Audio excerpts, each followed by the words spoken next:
Oui, donc bonjour à tous et toutes. Euh, Bienvenue à la visioconférence organisée par la Ligue des droits et libertés. 10 ans depuis le printemps érable, quel bilan pouvons-nous faire quel bilan faire du droit de manifester au Québec? Donc, il nous fait plaisir de vous présenter nos 4 panélistes à cette occasion. Donc, Francis Grenier, Cybèle Ataogoul, Charles Carrier-Plante et Jacinthe Poisson. Juste avant de débuter, pour la Ligue des droits et libertés, donc il est important de dire quelques mots à propos du territoire sur lequel nous trouvons présentement et à partir duquel nous organisons cet événement en direct et présentement donc en direct sur la page Facebook de la Ligue des droits et libertés et qui a lieu en visioconférence. Donc, dans son travail de promotion et de défense des droits humains pour tous et toutes, la Ligue des droits et libertés s'est donné comme mission de sensibiliser les populations autochtones aux enjeux liés à l'autodétermination des peuples autochtones. C'est pourquoi nous tenons aujourd'hui à reconnaître que nous sommes présentement, donc les bureaux de la Ligue des droits et libertés sont situés en territoire autochtone non cédé, nommé Tiohtià:ke-Montréal, qui est historiquement connu comme un lieu de rassemblement pour de nombreuses Premières Nations, et également aujourd'hui une population autochtone diversifiée avec plusieurs communautés qui y habitent également.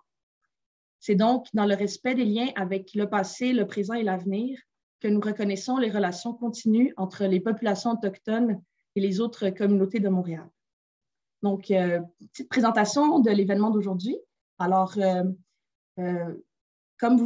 une présentation plutôt de la Ligue des droits et libertés pour commencer. Donc, la Ligue des droits et libertés est une organisation indépendante et non partisane qui a été fondée en 1963, donc bientôt 60 ans. Et à cette occasion, donc, dès l'automne prochain, la Ligue va souligner à travers différents événements, conférences, les luttes auxquelles elle a participé au cours de ces 60 dernières années. L'approche que met de l'avant la Ligue des droits et libertés, c'est l'approche de l'interdépendance des droits. Donc, c'est-à-dire que les droits sont tous interreliés. Et c'est dans ce contexte que le panel d'aujourd'hui aussi est organisé. Donc, pour la Ligue des droits et libertés, le droit de manifester, c'est un droit excessivement important parce que c'est à travers ce droit, donc c'est par l'exercice de ce droit que l'on peut revendiquer et défendre tous les autres droits. Donc, pour l'événement d'aujourd'hui, il est organisé par le Comité Liberté d'expression, droit de manifester et profilage politique de la Ligue de la LDL.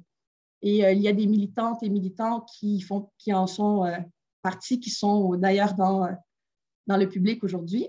Et parmi les membres du comité, il y a également Jacinthe Poisson, qui est également une des panélistes. Et il est important pour nous, donc c'est aussi un moment pour souligner le départ en février dernier d'une amie, d'une militante de longue date de la Ligue, Lucie Lemonde, qui nous a quittés donc en février et qui était une militante très active à la Ligue sur tous les enjeux qui touchent à la défense du droit de manifester depuis au moins une vingtaine d'années. Elle a également été présidente de la Ligue de 1994 à 2000. Puis Jacinthe, lors de sa présentation, aura l'occasion de parler du travail de la Ligue et indéniablement de montrer à quel point Lucie était au cœur de tous les projets que la Ligue a menés pour la défense du droit de manifester. Donc, sans plus tarder, je vous présente le premier panéliste de notre événement qui vise à faire un retour donc sur le printemps de 2012 où la manifestation a été au cœur des actions du mouvement étudiant et du mouvement social qui s'est transformé, donc qui a eu cours durant cette année. Et évidemment, quand on pense aux manifestations, on pense à la répression très forte de cette action collective. On pense aux armes de contrôle de foule, aux arrestations. On pense aussi à des règlements municipaux qui ont été adoptés pour limiter l'exercice de ce droit. On pense également à la loi 78, donc en fait, le projet de loi 78, la loi 12. Et donc, il y a différentes dimensions dont on a voulu parler ce soir et c'est pour ça qu'on a la chance d'avoir 4 panélistes qui vont pouvoir aborder certaines de ces dimensions. Donc, on n'aura peut-être pas l'occasion de de faire le portrait ou le bilan complet, mais à tout le moins, quant à l'exercice du droit de manifester et aux luttes contre la répression policière des manifestations, on pense qu'on va être en mesure de brosser un bon bilan ce soir. Donc, le premier panéliste, qui est Francis Grenier. Donc, Francis est actuellement candidat à la maîtrise en communication à l'UQAM, à l'Université du Québec à Montréal, et militant pour les droits humains et contre la brutalité policière. Il va nous parler des armes de contrôle de foule et de l'impunité policière quant à l'utilisation de ces armes. Francis fera un retour sur la manifestation du 7 mars 2012, donc au tout début du mouvement de grève de 2012, qui avait lieu à Montréal et au cours duquel il a été blessé par une grenade assourdissante qui a été lancée dans la manifestation par un agent du service de police de la ville de Montréal.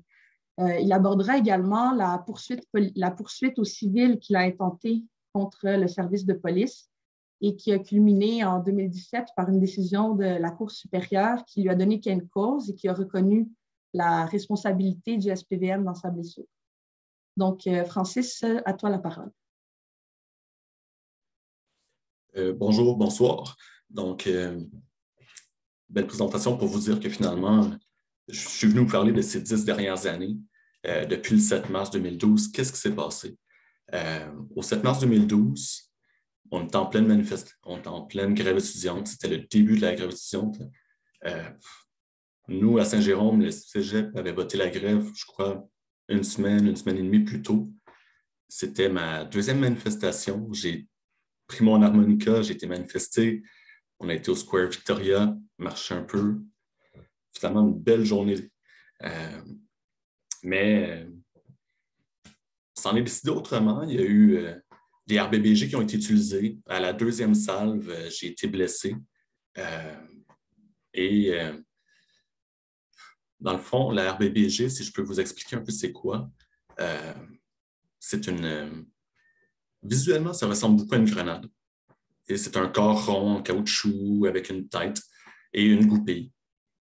Le problème de cet outil-là, c'est le fait qu'il est hautement imprécis. Lorsque l'arme est dégoupillée, qu'elle est lancée, il y a 2 explosions. Et la première, qui va détacher la tête du corps pour envoyer le corps, pour projeter le corps plus loin. Lorsque la tête est en l'air, est au-dessus du corps, ça envoie le corps qui a la deuxième charge explosive, qui contient la deuxième charge explosive, vers la foule. Donc, on peut comprendre qu'il y a le contrôle que l'agent a au niveau de son outil est arbitraire, en fait. Donc, ça a été un des arguments qui a été cité dans la poursuite plusieurs années plus tard. Le 7 mars 2012, pour continuer le récit, après les blessures, j'ai fait plusieurs hôpitaux. J'avais beaucoup de craintes sur qu'est-ce qui était pour être mon avenir à ce moment-là. Et je croyais que la meilleure façon d'avoir justice, c'était de publier sur les réseaux sociaux des photos et un texte expliquant mes blessures. Le lendemain, on a suivi une médiatisation qui était... finalement, j'ai perdu le contrôle de la médiatisation totalement et je me suis fait réveiller le lendemain après avoir subi une opération durant la nuit par les recherchistes de Paul Arcand, ce qui m'a un peu surpris au départ. Donc, j'ai accepté beaucoup de prises de parole. Parce que je croyais que c'est la seule façon de faire en sorte que j'ai une certaine justice. Un peu plus tard, on a suivi une période où ce que je pourrais appeler une période un peu de bousculade et de menace suite à la médiatisation où bien, le SPVM était accusé, la police en général était accusée par le public. Donc, j'ai eu plusieurs menaces de la part de gens du public et aussi plusieurs visites d'agents du SPVM insistant fortement pour que je leur fournisse mon dossier médical. Et ça, dès les premiers jours, suite aux blessures. Donc, moi, ce que j'en ai conclu, c'est que je n'ai pas vraiment eu beaucoup de temps de me remettre de mes blessures avant d'avoir à penser aux poursuites, malheureusement. Ce qui, dans un cheminement de guérison,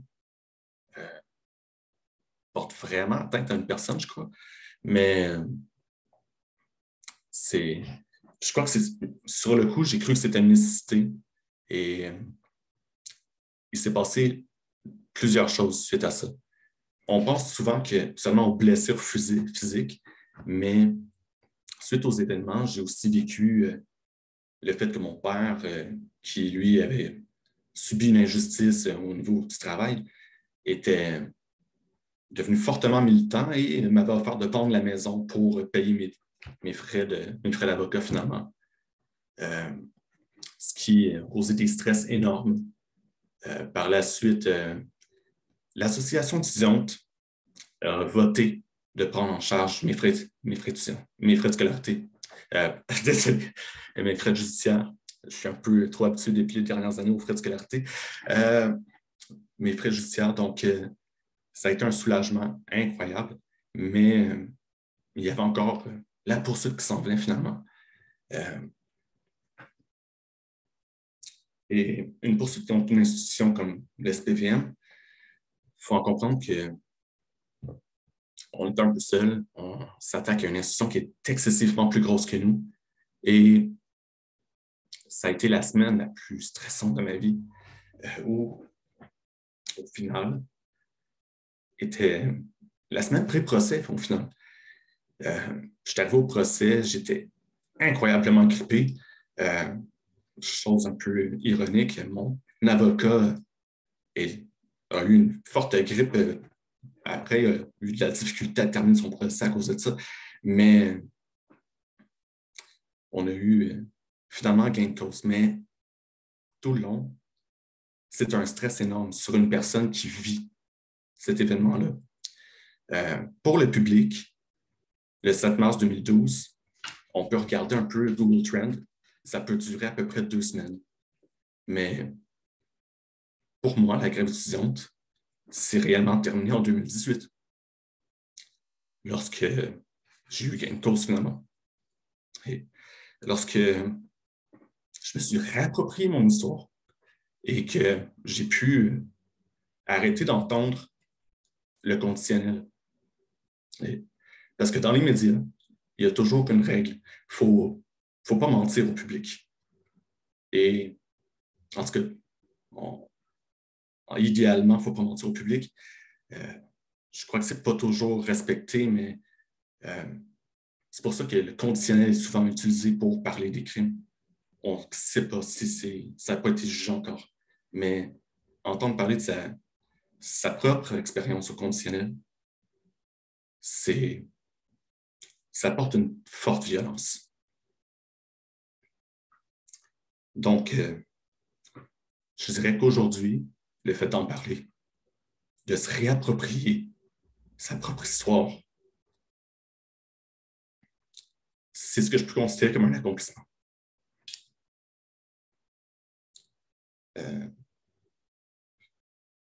sais pas, ça fait combien de temps que j'ai commencé, donc j'aimerais avoir un petit rappel. Encore quelques minutes, Francis, si tu le OK, parfait. Et je voudrais rappeler qu'il y a plusieurs causes du printemps érable qui sont encore effectives, qui n'ont pas encore eu de jugement. Et je pense présentement à la cause de Gabriel Duchesneau, qui présentement essaie d'avoir un financement pour retourner en procès, pour faire valoir une preuve qui, malheureusement, lors du premier procès, la famille juge ne pas avoir eu la chance de la faire valoir. Donc, je crois que ces causes-là méritent d'être entendues. Et qui, comme je disais, l'expérience du public, oui, se définit sur une très courte période de temps. Et mon expérience a été, pour moi, excessivement longue, mais dans la sphère publique, dès que mon expérience s'est terminée, après, c'est passé à autre chose. Et les gens ont passé à autre chose. Mais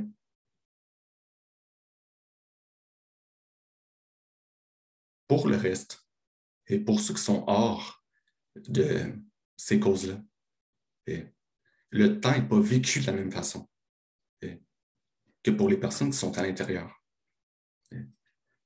C'est une réalité différente. Donc, j'appelle à venir en aide à sortir de cette réalité. Merci. Merci beaucoup, Francis, d'avoir accepté l'invitation de participer à cette conférence puis de partager ton expérience suite à la blessure que tu as vécue. Parce que c'est vrai qu'ensuite, le combat, ça dure beaucoup d'années, puis c'est souvent, en fait, c'est dans l'ombre et c'est extrêmement difficile de passer par un procès pour faire reconnaître la vérité. Puis, j'aimerais juste mentionner que dans le cas de la blessure que tu as vécue, que le SPVM, en fait, t'a infligé, le SPVM, dès le lendemain, dès la journée même et tout au long même du procès, a nié sa responsabilité. Donc, comme tu l'as dit, tu as affronté une institution qui est bien équipée pour se défendre et pour nier toute responsabilité. Puis, dans le jugement qui a été rendu par la Cour supérieure en 2017, donc si je peux juste vous lire rapidement. En fait, pour revenir sur l'insistance à avoir mon dossier médical, les agents du SPVM sont venus, si je me souviens bien, au nombre de 5, dès le jour même avant mon opération. Il était aux alentours d'à peu près 11h30, minuit environ, et je crois, entre 10h et minuit. Et il n'y avait pas nécessairement de salle clos, donc ils m'ont demandé de passer un interrogatoire où ils pouvaient. J'ai toujours pensé que un interrogatoire, c'était quelque chose de personnel. Donc, j'avais un certain malaise. Un infirmier m'a emmené plus loin. Et quelques jours plus tard, ils sont revenus à la charge, je dirais environ 3 semaines plus tard, pour me redemander mon dossier médical lorsque j'avais des rencontres médicales à l'hôpital Maisonneuve-Rosemont. Et c'est arrivé à plusieurs reprises comme ça. C'est ce qui m'a poussé à me chercher une défense. Donc, en fait, c'est justement la question que je voulais te poser. Donc, c'était qu'est-ce que tu pouvais nous dire par rapport à toutes les démarches que le SPVM a fait justement pour camoufler la vérité. Puis, c'est ce qui est aussi reconnu dans la décision du juge donc en novembre 2017.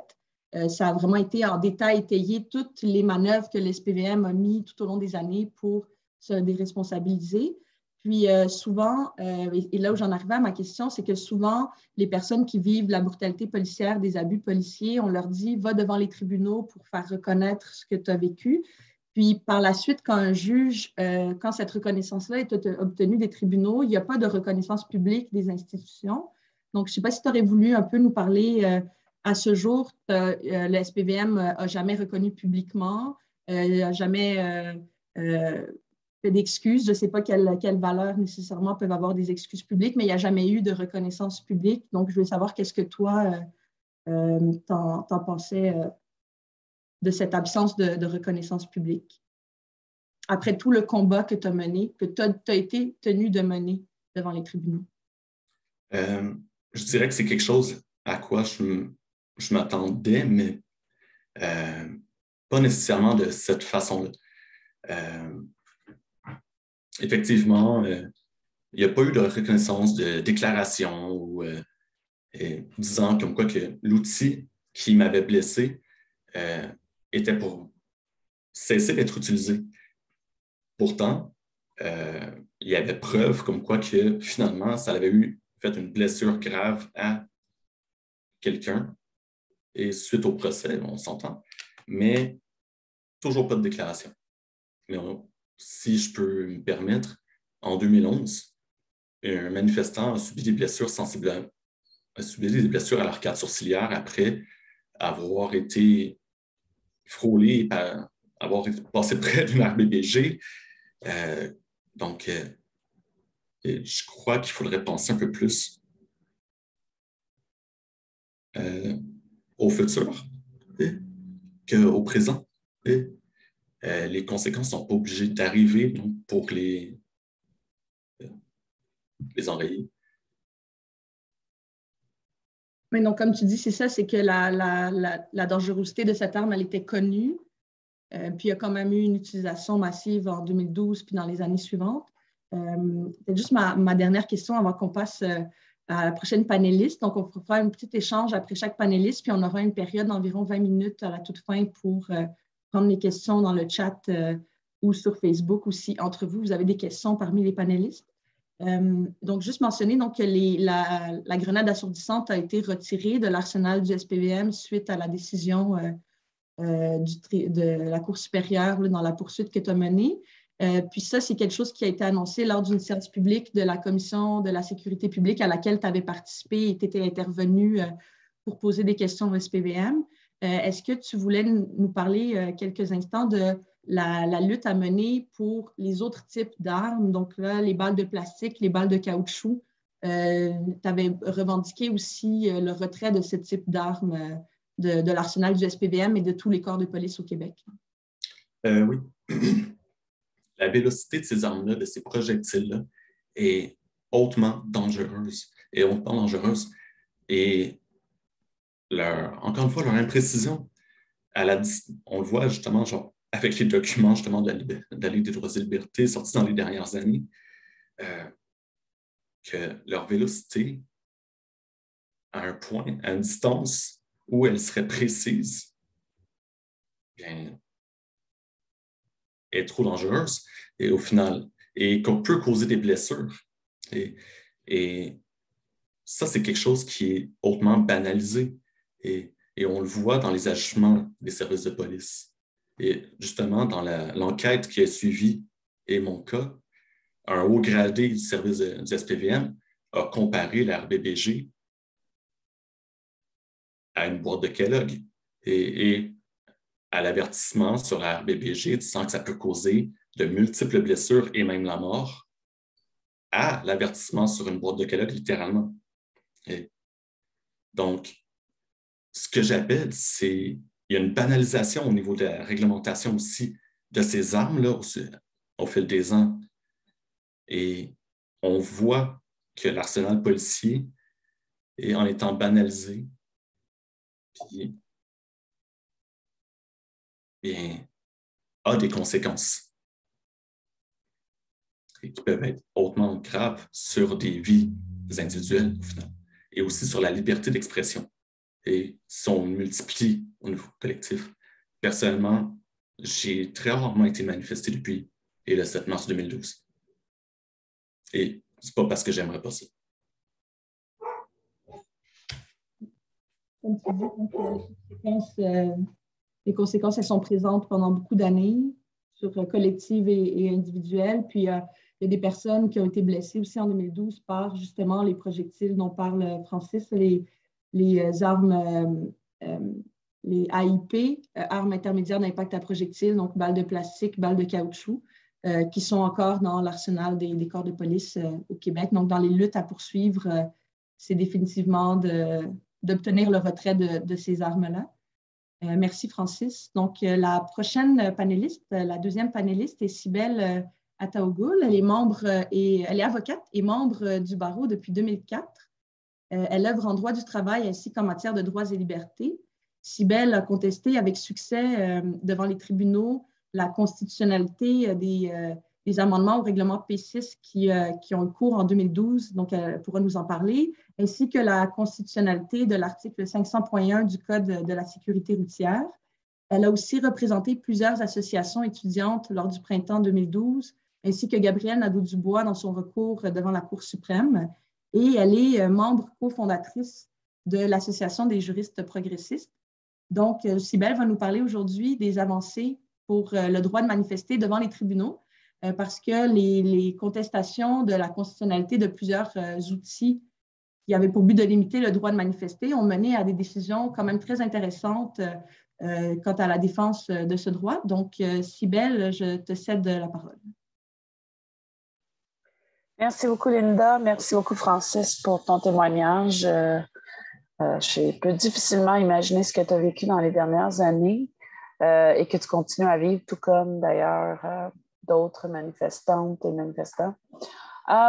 Écoutez, moi, j'ai envie de faire peut-être un portrait un petit peu plus global par rapport au droit de manifester. Qu'est-ce que ça signifie? Tout d'abord, c'est sûr que moi, j'ai été manifestante comme tout le monde dans ma vie, là, mais par rapport à 2012, mon rôle en 2012 a vraiment été celle d'avocate, de juriste. Et j'ai essayé d'appliquer un petit peu mon idéologie par rapport à c'est quoi être une juriste progressiste. Parce qu'on venait de fonder l'AJP 2 ans avant, en 2010. Et pour moi, le rôle d'une juriste progressiste, c'est vraiment d'essayer d'enlever ou de combattre les barrières au droit de manifester puis à la mobilisation. T'sais, les gens mobilisent pour changer notre monde et je pense que les avocats et les juristes qui avons les outils, ce qui nous revient à faire, c'est vraiment contester toute disposition qui limite le droit de manifester ou le droit de mobiliser ou de faire la grève, peu importe. Et ensuite, bien, quand les gens sont arrêtés, sont affectés, sont réprimés, d'essayer de les aider pour combattre la répression.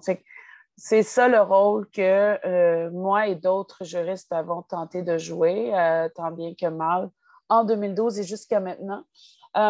J'ai quand même été assez chanceuse, si on veut. J'ai été appuyée, ou sinon, j'ai représenté des gens des manifestantes et des manifestants qui étaient vraiment prêts à mener la lutte. Par exemple, pour 500.1, on avait une manifestante puis quand on a contesté 500.1, en fait, à l'origine, c'était Denis Poitras, Étienne Poitras qui le contestait. Moi, j'ai intervenu pour la Ligue des droits et libertés, justement, comme intervenante, et j'ai fini par un peu de reprendre le dossier avec Étienne. Et on a été chanceux parce que la ville, pas la ville, mais en tout cas, les autorités ont fait un deal avec les manifestants pour diminuer le montant de leur ticket pour qu'ils laissent tomber justement la contestation. Et on a été chanceuse parce que je pense que c'est Gabriel Garbeau, en tout cas les noms m'échappent, là, ça fait beaucoup d'années, mais Gabriel Garbeau a été très gentil de dire, ben moi, je vais continuer la contestation pour tout le monde avec le risque qu'elle puisse perdre. Évidemment, on s'est ralliés et on a dit, ben si elle perd, on va s'en occuper du ticket, mais elle est vraiment restée jusqu'au bout avec nous pour ce procès-là, qu'on a fini par gagner en appel. On a perdu en première instance à la Cour municipale, on a gagné en appel à la Cour supérieure.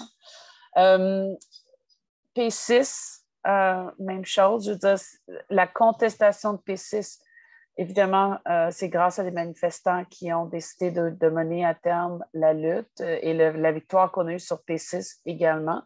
Et en ce moment, mon bureau représente 8 représentantes et représentants de recours collectifs contre la Ville de Montréal. Et je peux vous dire qu'on a une entente de principe qui est en train d'être discutée, mais qui va comporter une reconnaissance publique de la violation des droits et des excuses publiques. Alors, on va peut-être les avoir finalement. Là. Mais tout ça, c'est vraiment grâce à des personnes manifestantes et manifestants qui ont décidé de prendre de leur temps et de leur vie pour mener ces luttes-là. Donc, on a eu énormément, je dirais, quand même, de victoires dans les dernières 10 années. Il n'y a plus de P6, il n'y a plus de 500.1. On a des recours collectifs qui ont fait en sorte que les grandes souricières, pour le moment, ça ne se fait plus vraiment. C'est très rare. Mais on a également des gens qui ont quand même peur de manifester, qui ont vécu des traumatismes incroyables. Et ce que j'ai envie de dire, puis là, vous m'arrêterez, là, je ne sais pas pendant combien de temps que je parle, mais ce que j'ai envie de dire, c'est de voir ça comme une tendance générale. C'est un peu comme, moi, je fais du droit du travail et droits et libertés. C'est un peu comme la syndicalisation ou l'organisation ouvrière au Canada et au Québec et même ailleurs dans le monde. On a passé toujours par des phases. Donc, la première phase, ça va être une phase de criminalisation. On va essayer de combattre ces phénomènes-là, puis ça, c'est la classe dirigeante, la classe capitaliste va essayer de combattre ces phénomènes-là par la criminalisation. La criminalisation, par contre, elle peut devenir très onéreuse dans une société dite, entre guillemets, libérale, à cause de certaines protections qui existent, notamment pour des criminels qui ont les moyens, mais qui peuvent répercuter, par exemple, le fardeau de preuve hors de tout doute raisonnable, par exemple, des garanties procédurales, etc. Et ce qu'on a tendance à faire, et les gens vont résister, peu importe, là, je veux dire, on a quand même cet esprit-là, comme on l'a fait pour la syndicalisation, les grèves d'amiante, les grèves pour la reconnaissance syndicale au Québec. Et ce qu'on découvre, j'ai l'impression, chez les autorités, c'est de dire, bien, écoutez, peut-être que la criminalisation nous coûte trop cher, il y a beaucoup de garanties et les durées font en sorte qu'il faut laisser tomber certaines choses. Fait qu'on va tourner vers ce que moi j'appelle la réglementation. Donc, au lieu de criminaliser la manifestation, qui est très difficile à faire à certains égards, surtout la manifestation pacifique, on va créer des règlements civils, des lois civiles et aussi des injonctions civiles pour limiter le droit de manifester. Donc, dans l'opinion publique, dans l'opinion des médias, on va donner l'impression que ça va mieux parce qu'on a des droits, parce qu'on ne criminalise plus les gens. Mais dans les faits, on les réglemente au point de réprimer aussi efficacement le droit de manifester. Et on fait ça avec le droit de syndicalisation, on fait ça avec le droit de manifester, on fait ça avec le marijuana, on fait ça avec plusieurs choses. On dit, on décriminalise, c'est le fun, la prostitution ou le travail du sexe. Mais ce qu'on fait, c'est qu'on remplace la criminalisation par des réglementations extrêmement répressives et on donne le pouvoir à la police. Évidemment, la police peut arrêter, en vertu du Code de procédure pénale, des gens qui seraient en train de commettre des infractions à des règlements, même si ces règlements-là ne sont pas criminels, comme dit, mais sont juste pénals. Ou elle peut intervenir, par exemple, dans des cas d'injonction civile, parfois, comme elle l'a fait à la grève étudiante. Donc, ce que ça fait, c'est que la personne vit quand même une répression extrême. Elle n'est peut-être pas emprisonnée au bout, mais elle est aussi mise dans l'engrenage d'un système judiciaire extrêmement compliqué, prenante. Et aussi, la défense de ça est individuelle, est hyper démobilisante. C'est vraiment, la judiciarisation en tant qu'avocat, je le dis toujours, la judiciarisation, c'est la chose, moi je trouve que c'est une des choses les plus dévastatrices pour le mouvement, par le mouvement militant, parce que c'est individuel, c'est très démobilisant. Les gens n'ont pas de formation, on n'apprend rien à l'école par rapport à nos droits. Donc, c'est très difficile de se retrouver là-dedans. Au-delà de juste la blessure qu'on a subie, ou etc., quand Francis en parle, on peut entendre l'émotion dans sa voix. Puis je pense qu'une partie de ça, c'est aussi de vivre le processus judiciaire qui est vraiment épouvantable pour quelqu'un qui ne travaille pas dedans. Donc, c'est quoi mon bilan? Je vous dirais qu'on a enregistré beaucoup de victoires grâce à des manifestantes et des manifestants qui ont mené des batailles avec nous, les juristes. Je pense que les juristes, on peut en prendre un peu plus que les manifestants sur le point de vue juridique parce qu'on ne subit pas ça personnellement, puis c'est notre rôle de vivre au moins le volet juridique avec vous. Puis je pense que c'est des juristes qui écoutent ou c'est des gens qui connaissent des juristes. Je pense qu'il n'y a pas assez de juristes, notamment en droit du travail dans mon monde. Là. Je suis une des rares personnes qui fait du droit syndical et qui fait ce droit-là. Puis je pense que les gens qui font du droit syndical devraient s'impliquer plus. L'autre chose, mais on a eu beaucoup, beaucoup de victoires. Fait que j'espère que ça va encourager les gens à aller manifester. T'sais, on n'a pas l'obligation de donner des itinéraires à Montréal. On a plus de 500.1. Moi, si je me suis battue pour ces choses-là, c'est pour que vous preniez la rue, pour qu'on puisse prendre la rue, parce que je pense que c'est ça qui change les choses. L'autre bilan que j'aimerais faire avant de terminer, c'est malheureusement, par contre, avec ce qui s'est passé avec la COVID et les manifestations contre certaines mesures sanitaires, on a vu des gens très progressistes, dont notamment, ou soi-disant progressistes, peu importe ce qu'on en pense, dont notamment des gens comme Gabriel Nadeau-Dubois, être en faveur de la répression du droit de manifester. Puis c'est important pour moi de le dire parce que c'est vraiment dangereux. Je pense qu'il faut aller au-delà du message d'une manifestation. J'ai toujours dit personnellement, les gens m'ont dit quand j'ai dit que j'étais contre les corridors de sécurité autour des écoles, contre les manifs anti-vax, les gens m'ont dit, oui, mais Cybèle, il y a des corridors de sécurité autour des cliniques d'avortement. Et j'ai toujours dit, même si ça, c'est contestable à certains égards, même si je pense que les gens devraient être protégés, parce qu'il faut faire attention. Le moyen de mobilisation, si on l'enlève pour tout le monde.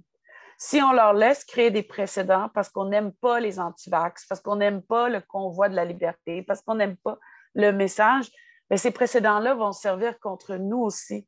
Et dans la société capitaliste, c'est toujours plus notre classe, si on veut, qui va devoir manifester et mobiliser parce qu'on n'a pas accès aux politiciens, on n'a pas accès au lobby, on n'a pas accès à l'argent. Notre façon de changer les choses, c'est la mobilisation. Fait il faut vraiment réagir à tous ces politiciens et politiciennes qui maintenant pensent que c'est correct de réprimer le droit de manifester parce que c'est populaire, parce que ça va aller leur chercher les votes. Et aussi à tous ces politiciens et politiciennes qui parfois confondent les choses quand ça vient à la violence et au droit de manifester. Fait que je vous dirais qu'on a un bilan positif à date sur le plan juridique, mais extrêmement lourd sur le plan social. Je vous dirais qu'il y a beaucoup de gens qui ont le temps et les moyens de nous aider, qui devraient s'impliquer. Et je vous dirais qu'il faut se méfier des gens qui ont déjà été dans la rue avec nous, mais qui se trouvent maintenant à l'Assemblée nationale et qui veulent nous fermer la rue. Voilà. Merci beaucoup. Merci beaucoup, Cybèle, pour nous avoir partagé tes réflexions puis le bilan 10 ans plus tard. J'aimerais mentionner, donc là, en tout dernier lieu, tu as parlé, donc, un peu donner le contexte à tout le monde de le projet de loi, en fait, qui a été adopté.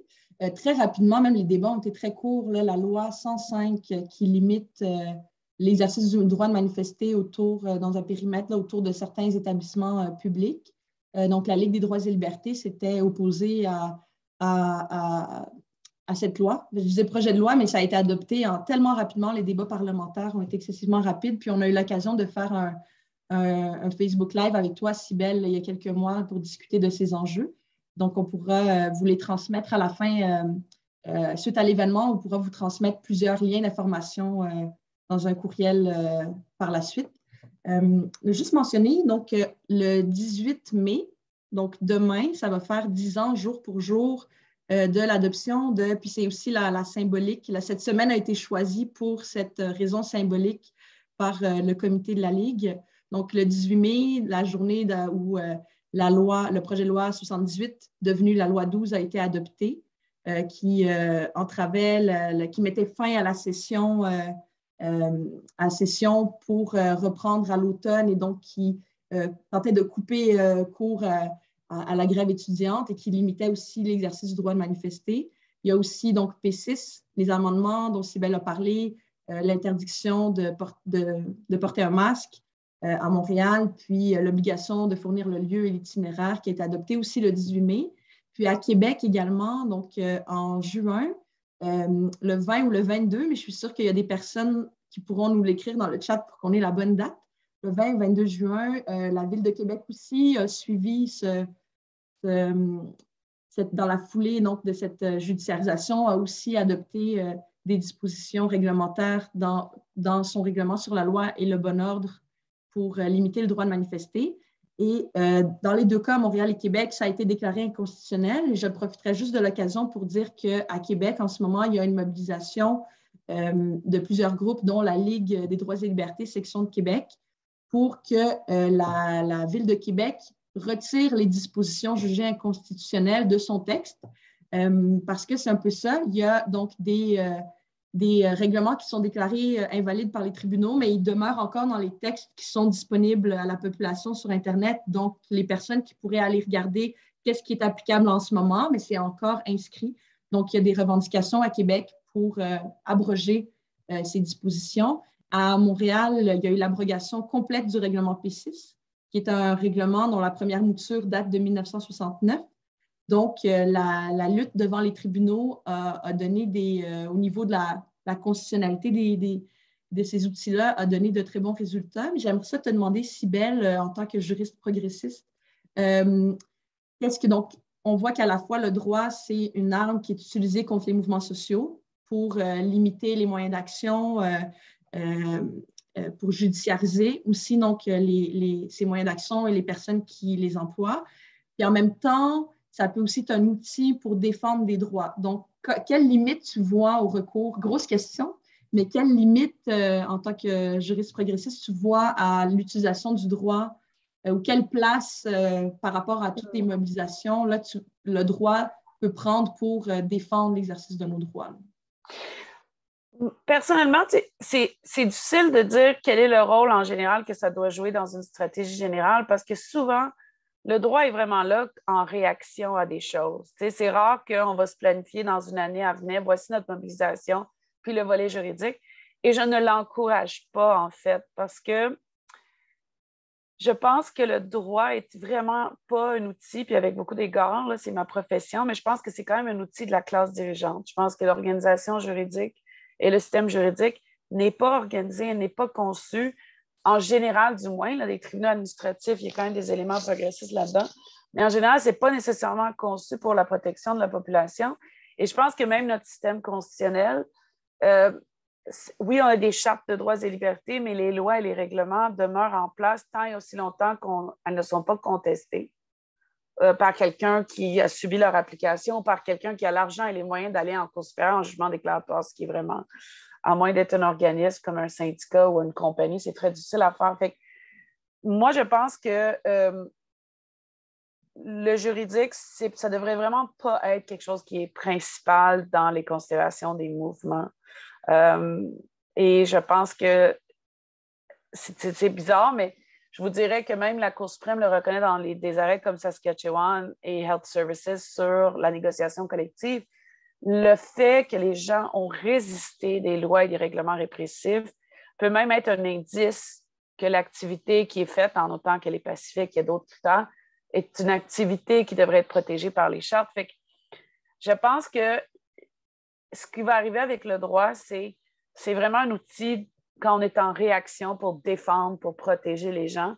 Et aussi quand on a des juristes qui ont le temps, qui ont envie de donner le temps pour peut-être, comme une des choses que moi j'aurais envie de faire dans l'avenir proche, c'est d'aller attaquer ces règlements-là un peu partout au Québec, comme la Ligue a travaillé là-dessus, je sais, très diligemment, pour limiter le droit de manifester. Je pense que ça pourrait être intéressant de le faire si on a le temps de le faire avant les grandes mobilisations. Mais au-delà de ça, je pense que pour les mouvements, c'est important qu'on soit conscient que la judiciarisation, c'est vraiment pas un outil qui devrait être une priorité pour nous parce qu'elle est très, comme je dis, c'est démobilisant.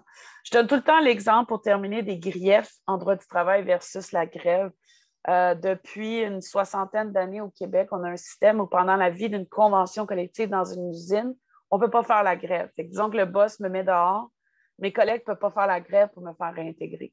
Au lieu, je dois déposer un grief qui est comme une plainte, qui va être entendue par un juge qui est comme un arbitre. Et ça, ce système-là, à mon avis, bénéficie aux employeurs et peut-être aux avocats comme moi qui vivent de ce système-là parce que ça prend des années et des années. La salariée est souvent isolée et toute seule. Elle finit par se tanner, elle finit par prendre un deal. Alors que s'il y avait le droit de grève pendant la vie d'une convention, oui, il y aurait plus de perturbations, mais ça règle les choses beaucoup plus rapidement. Fait que je pense qu'il faut toujours garder ça en tête que vaut mieux miser sur la mobilisation que la judiciarisation et que les juristes progressistes soient là en cas de besoin, mais pas en avant-scène. Merci beaucoup, Cybèle, pour cette réflexion critique sur le droit. J'en profiterai juste pour souligner la présence de Maître Enrico Théberge qui nous a donné l'information recherchée dans le chat et qui était l'avocat qui a mené le recours contre l'article 19.2 du règlement RVQ 1091 à Québec. Donc, bonjour, Maître Théberge. Juriste progressiste.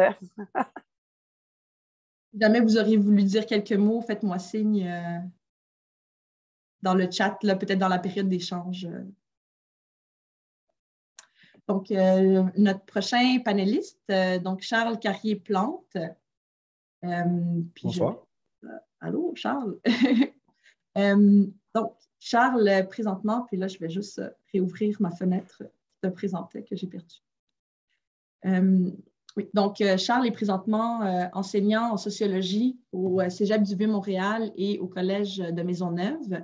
Il a vécu, comme des milliers d'autres personnes au Québec, la pratique de l'arrestation de masse par encerclement par ici, dans ce cas-ci, pour Charles, le service de police de la Ville de Montréal. Il s'est impliqué donc dans des groupes de défense collective. Donc, il y a eu beaucoup de groupes d'arrêtés qui se sont formés pour se défendre devant les tribunaux. Il a également été impliqué dans le comité légal de l'Association pour une solidarité syndicale étudiante, l'AC.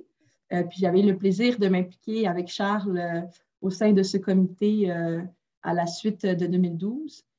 Puis, dans le cadre de son mémoire de maîtrise, en fait, son mémoire de maîtrise qui a été déposé en 2018, si je ne me trompe pas, il a étudié les effets de la judiciarisation des manifestations sur les mouvements sociaux anti-autoritaires et étudiants à Montréal. Donc, ça va être l'objet de sa présentation, puis ça fait une bonne continuité avec ce que Cybèle disait, que les personnes qui ont été arrêtées ont, pour la grande majorité, n'avaient pas de connaissances juridiques, puis se trouvent projetées dans une nouvelle arène. Donc, c'est sûr qu'il y avait plusieurs personnes qui avaient des connaissances et de l'expertise, mais la grande majorité, ce n'était pas le cas. Donc, c'est un peu de ça dont tu vas nous parler, Charles. Alors, à toi la parole. Oui, tout à fait. Ben, merci beaucoup, Linda, pour l'introduction. Tout d'abord, très heureux d'être ici avec vous quatre. Je ne sais pas si je dirais d'emblée que la judiciarisation est toujours quelque chose de démobilisant. J'ai eu l'occasion de m'impliquer avec Linda, puis j'ai trouvé ça assez mobilisant pour ma part, sur une note bien personnelle. Ce que je veux faire dans le cadre de ma présentation, c'est faire un portrait, disons, plus général ou à vol d'oiseau. Donc, Cybèle nous a bien parlé des enjeux juridiques, donc dans sa posture de juriste, militante et engagée. Francis nous a montré comment, d'un point de vue plus personnel, l'expérience de la judiciarisation pouvait être éprouvante et comporter son lot d'injustices. Je veux travailler avec vous une autre facette de la question, à savoir de quelle façon est-ce que des personnes projetées dans l'arène judiciaire peuvent décider de s'organiser collectivement et finalement trouver des espaces d'action, renouveler leur capacité d'agir en apprenant comment fonctionne le système judiciaire et en investissant cette arène particulière. Donc, je veux faire un portrait général et aussi situer le printemps érable, la grève de 2012, dans un contexte plus large de celui de la période 2011-2015. On pourrait parler du début des années 2010. C'est fou qu'on soit déjà rendu à parler de la précédente décennie dans ces termes-là. Un peu comme Cybèle, je voudrais commencer avec une situation bien particulière qui est celle du 15 mars 2011, alors qu'à la manifestation annuelle du collectif opposé à la brutalité policière, 258 personnes reçoivent un constat d'infraction en vertu de l'article 500.1 du Code de la sécurité routière. Cet événement-là, il est important. Pourquoi?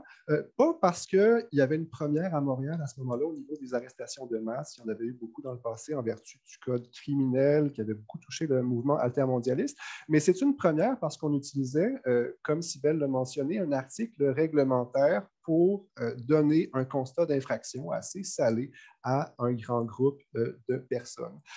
Cette répression-là, par des mécanismes réglementaires, ça va être un outil privilégié de répression des manifestations, pas seulement qu'à Montréal, mais à travers le Québec pour une période de 5 ans, de 2011 à 2015.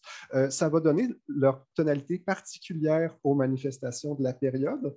Une période, par ailleurs, assez riche en termes de contestation sociale. On sait qu'il y a eu 2 grandes vagues de grève étudiante, 2012 et également 2015.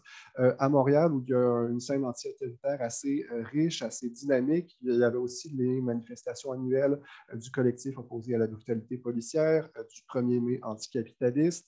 On pourrait aussi citer des manifestations écologistes, sans bien sûr oublier le mouvement d'opposition au règlement P6, 280 personnes qui vont recevoir le 5 avril 2013 une contravention en vertu de ce même règlement qu'elles contestaient. Une des choses que je veux faire, c'est m'intéresser à l'interaction qu'il y avait entre le mouvement étudiant et des collectifs comme justement le COBP et la CLAC. Parler de la répression des manifestations durant cette période, c'est parler non pas uniquement du mouvement étudiant, mais de l'ensemble de ces groupes de gauche qui ont été ciblés par la répression politique, la répression policière. Ma présentation va avoir 3 parties. En premier lieu, je veux revenir avec vous sur quelques chiffres mobilisés, justement, des données dont peut-être Jacinthe va nous parler après, parce qu'elles sont tirées de l'étude de manifestation et répression, un portrait qui avait été mené par la Ligue des droits et libertés qui avait documenté la répression juridique des manifestations.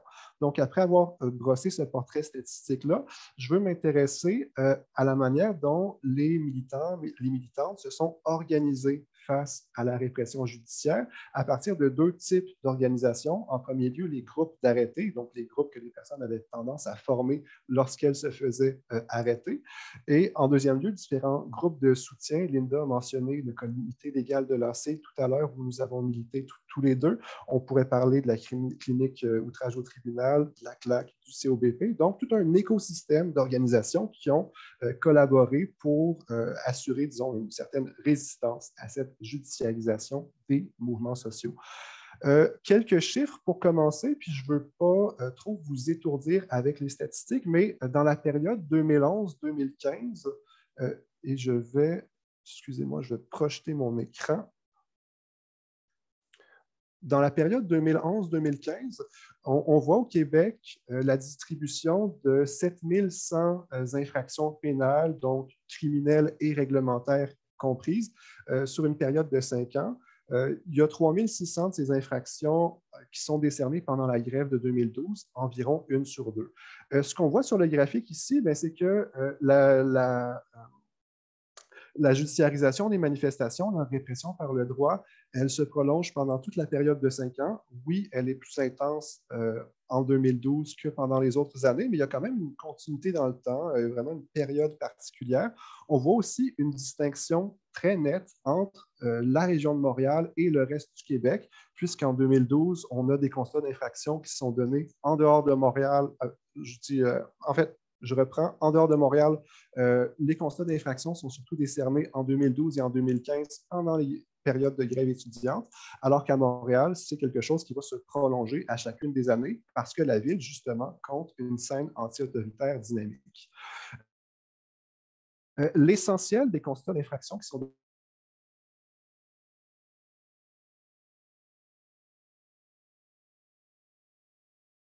donnés, 80% d'entre eux, c'est dans le cadre de règlement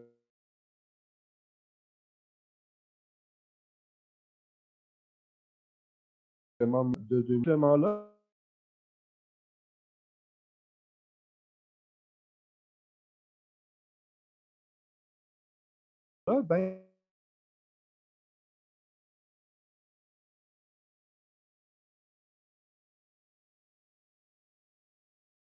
que pendant une période assez significative, il y aura toujours de nouvelles souricières et donc la création de nouveaux groupes de personnes judiciarisées qui auront de cette façon-là l'occasion de former des collectifs de personnes arrêtées.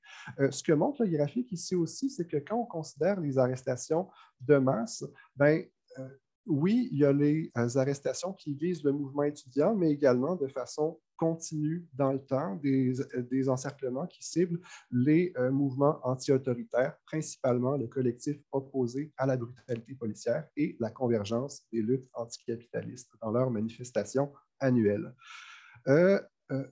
Donc, parle des conséquences de ces arrestations-là, on parle d'un problème qui est structurel, qui est chronique dans notre société, qui ne concerne pas seulement les mouvements sociaux, c'est le problème de l'accès à la justice.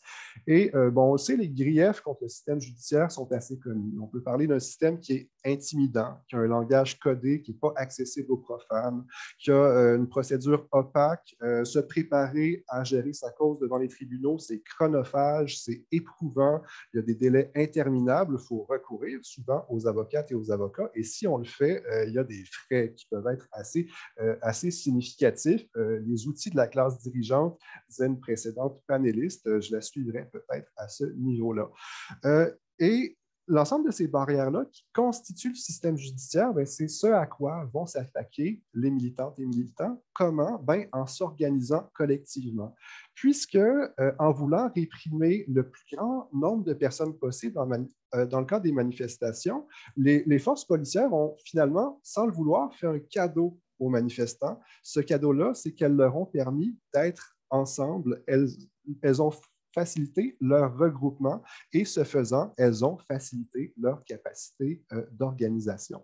Donc, je disais 64 arrestations de masse au Québec, 45 à Montréal, autant de groupes d'arrêtés potentiels. Qu'est-ce que ça fait, un groupe d'arrêtés? Ben, c'est des groupes qui vont typiquement avoir... excusez-moi. OK. En fait, les groupes d'arrêtés, ce qui est intéressant, c'est qu'on parle de personnes qui sont dans la rue souvent pour les mêmes raisons, qui partagent des valeurs communes, qui vont être judiciarisées dans des circonstances semblables, bref, qui vont partager une expérience assez similaire, ce qui va aussi faciliter la coopération entre les groupes eux-mêmes. Un autre facteur qui va faciliter la coopération entre les militants arrêtés et entre les différents groupes, c'est que bien souvent, dans un groupe, il y a une personne qui a déjà été arrêtée dans un autre encerclement, ce qui va d'autant faciliter la communication. Il y a des personnes qui vont acquérir une expérience dans les premières arrestations, qui vont pouvoir la transmettre dans les groupes suivants, étant donné qu'elles seront arrêtées parfois dans 2, 3 ou 4 endroits différents pendant la période mentionnée. La première fonction des groupes d'arrêtés, ben, c'est d'établir le collectif, et déjà là, ce n'était pas évident. Par établir le collectif, je veux dire établir la communication entre des dizaines, parfois des centaines de personnes qui étaient arrêtées en même temps. Ça veut dire quoi? Ça veut dire établir une liste courriel, établir un groupe Facebook. Plus tôt dans la période que je mentionnais, donc les personnes qui étaient arrêtées en 2012, pour elles, la création du collectif n'était pas nécessairement quelque chose d'évident.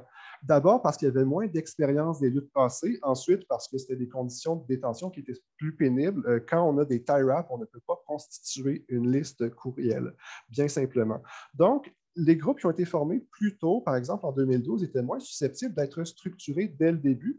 Par contre, arrivé en 2015, on a vu des cas où les gens avaient constitué une liste courriel, créé un groupe Facebook avant même d'être sortis de la souricière et d'avoir reçu leur constat d'infraction et jasaient même entre elles, on se reconnaît, Linda, du type de règlement qui était utilisé et de la manière dont on pourrait éventuellement le contester. Bref, il y a un gain d'efficacité qui se crée avec le temps et l'expérience du passé qui va permettre aux militants, militantes de mieux comprendre ce qui leur arrive. Une fois constitués, les groupes d'arrêtés, ça va être quoi? Ça va être des espaces privilégiés d'éducation juridique. Il y a des militants, militantes plus expérimentés, mais parfois aussi des juristes invités qui vont venir dans les groupes, dans les assemblées des arrêtés, expliquer la nature des infractions, comment ça se déroule la procédure judiciaire. On va apprendre des choses comme à distinguer une infraction réglementaire d'une accusation criminelle. C'est des espaces où on va parler de jurisprudence, de preuves, d'audience pro forma. Bref, des espaces où on va apprendre un peu à s'approprier les mécanismes du système juridique de façon à mieux pouvoir y prendre position. Pour les ultras, pour les personnes les plus motivées, il va y avoir création de véritables passions légales. À preuve, on a vu certains militants qui ont pris la décision de se représenter elles et eux-mêmes. À ce niveau-là, l'exemple le plus important, le plus fameux, c'est le groupe qui a mené à l'arrêt Thibault Jolin, rendu à l'hiver 2015 par le juge Randall Richmond et qui a précipité le retrait de plus de 2000 contraventions émises en vertu du règlement P6. Bref, une défense menée dans ce cas-là sans avocat par les militants et les militantes eux-mêmes qui avaient décidé justement de s'engager dans l'autoreprésentation. Alors, les groupes d'arrêtés, c'est un morceau important de toute cette micro-société qui se met en place pour gérer la judiciarisation, pour soutenir les personnes qui étaient arrêtées et projetées dans l'arène judiciaire. Cependant, et au-delà des groupes d'arrêtés, il y a aussi différents collectifs qui parfois existaient déjà, parfois se sont créés en cours de route, qui vont avoir un rôle facilitateur, un rôle de soutien. Parmi ces collectifs-là, le plus important est probablement le comité légal de l'AC. Pourquoi? Parce que le mouvement étudiant quantitativement, il a occupé une très grande place dans les manifestations et dans les acteurs qui ont été réprimés par la police, mais aussi parce que les mouvements étudiants ont eu accès à des fonds en quantité quand même significative. Or, quand il s'agit de prendre position dans l'espace judiciaire, bien, on le sait, si on veut que Cybèle soit de notre bord, on aime pouvoir la rémunérer au moins un petit peu. On ne veut pas qu'elle fasse du bénévolat. Donc, l'accès à des fonds à travers les structures étudiantes a été un élément important qui a permis de faciliter l'action d'un groupe de soutien comme le comité légal de l'AC. Au-delà de ça, les différents groupes de soutien vont s'engager dans différentes activités, notamment de vulgarisation, de diffusion des connaissances juridiques. Et à ce niveau-là, il va y avoir beaucoup de collaboration entre les acteurs. Par exemple, je donnerai l'exemple de la réactualisation du dépliant « Surprise, on a des droits » du collectif opposé à la brutalité policière. Alors, Surprise, on a des droits, c'est quoi? C'est un dépliant que le COBP met sur pied en 1998. Julius Gray avait d'ailleurs participé à sa première mouture. Et en 2012, les étudiantes et étudiants en droit qui sont actifs sur le comité légal de l'AC disent c'est un outil intéressant, mais on pourrait offrir au COBP de le mettre à jour, ce qui a d'ailleurs été fait. Et le dépliant a donc été mis à jour, traduit dans les 2 langues et imprimé et distribué à plusieurs milliers d'exemplaires au niveau de la diffusion des connaissances. Ça a été une collaboration fructueuse. Sinon, ce qui est intéressant aussi, c'est de voir que la diffusion de connaissances juridiques a suivi le processus de la judiciarisation. Donc, autour de 2012, on en était plutôt à documenter la répression, diffuser Surprise en a des droits qui nous dit comment on agit face à la police, qui nous donne des informations sur l'identification, bref, comment ça se passe quand on se fait arrêter. Suite à ça, ben, par exemple, en 2014, quand les arrêtés de 2012 arrivaient à procès, que les procédures avançaient, ben, de nouvelles questions émergeaient. Comment je peux me représenter en cours? Comment je peux préparer mon audience? Et à ce niveau-là, ben, il y a différentes initiatives qui vont favoriser la diffusion de connaissances pour outiller les personnes qui étaient rendues là dans leur processus. En particulier, il y a eu la foire aux questions juridiques de la CLAC. En 2014, la CLAC est inondée de courriels. Ben, son comité juridique, plus précisément, décide donc de créer une foire aux questions qui va parler, qui va donner certains détails sur la façon dont on peut se préparer à une audience. Dans la même période, les militantes du comité légal de l'AC vont plancher sur un projet de wiki, le wiki des arrêtés, pour faciliter la diffusion de connaissances entre personnes judiciarisées d'un point de vue horizontal. Les mêmes personnes vont également contribuer à la mise sur pied d'une clinique juridique militante autonome, la clinique juridique outrage au tribunal, qui deviendra indépendante et qui va accueillir des personnes qui voudraient, par exemple, apprendre à s'auto-représenter, qui n'auraient pas le luxe d'avoir un groupe d'arrêtés pour les épauler dans leur démarche. Bref, quand on parle de judiciarisation, on parle, ben oui, de contraintes qui peuvent s'imposer aux personnes arrêtées à qui on a massivement distribué des constats d'infraction. Cependant, ce qu'on a vu aussi, c'est des personnes qui décident de ne pas se laisser abattre, qui décident de se serrer les coudes et de prendre position dans l'arène juridique. Ce faisant, elles vont poursuivre la lutte sociale dans un nouvel espace et par d'autres moyens. Bon, on s'entend ici, il ne faut pas faire... je ne veux pas livrer une vision romancée de la judiciarisation. Cybèle l'a bien mentionné, c'est quelque chose d'éprouvant, un processus généralement démobilisant et qui demande une importante consommation de ressources. Ça demande, entre autres, du temps, aussi des compétences cognitives, intellectuelles. À ce niveau-là, on peut penser que la population étudiante qui était beaucoup visée par la répression des manifestations était peut-être bien outillée pour développer sa capacité d'action dans l'arène judiciaire. Bref, il ne faut pas avoir une vision romantique, romantique de ça. Également, quand on parle de la judiciarisation, on peut difficilement passer sous silence l'apport important des avocats, des avocates qui ont, sans qui on n'aurait pas pu avoir l'invalidation de certains outils réglementaires qui ont servi à réprimer les manifestations. Il faut aussi souligner le travail très important des avocats et avocates de la défense, parce qu'on s'entend, une minorité de personnes très motivées ont pu décider de se représenter elles-mêmes, mais à côté de ça, il y a beaucoup de personnes qui ont accepté de prendre des causes, des personnes, qu'elles soient accusées ou criminelles, qu'il s'agisse de groupes d'arrêtés.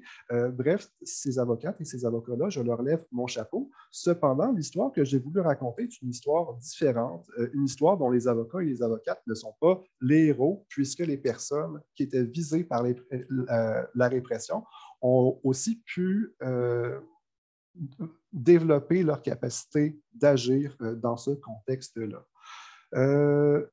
Et je vais finir là-dessus. On peut penser qu'en distribuant par milliers les constats d'infraction, les contraventions assez salées, les pouvoirs policiers ont misé sur la carte de la peur, de l'intimidation. Ils ont voulu vider la rue en misant sur la répression de masse. Et le fait que ça n'ait pas fonctionné, qu'on se soit serré les coudes et que des personnes aient finalement réussi à prendre position dans l'espace du droit et à répliquer, c'est sans doute une des plus belles victoires qu'on a eues sur la répression politique, que les moyens d'action qui étaient utilisés pour nous faire taire, on a pu les retourner contre les pouvoirs institutionnels et ça a sans doute été une des très belles victoires qu'on a eues contre la répression politique au Québec. Merci beaucoup, Charles. Très intéressant de nous partager, dans le fond, tout ce qui est invisible. Donc, on sait que les médias relataient donc, la contestation des contraventions collectives, mais qu'est-ce qui se passe derrière tout ça pendant beaucoup d'années? Merci de nous en avoir un peu donné un aperçu, plus qu'un aperçu. Tu es allé assez dans le détail sur les modes d'organisation.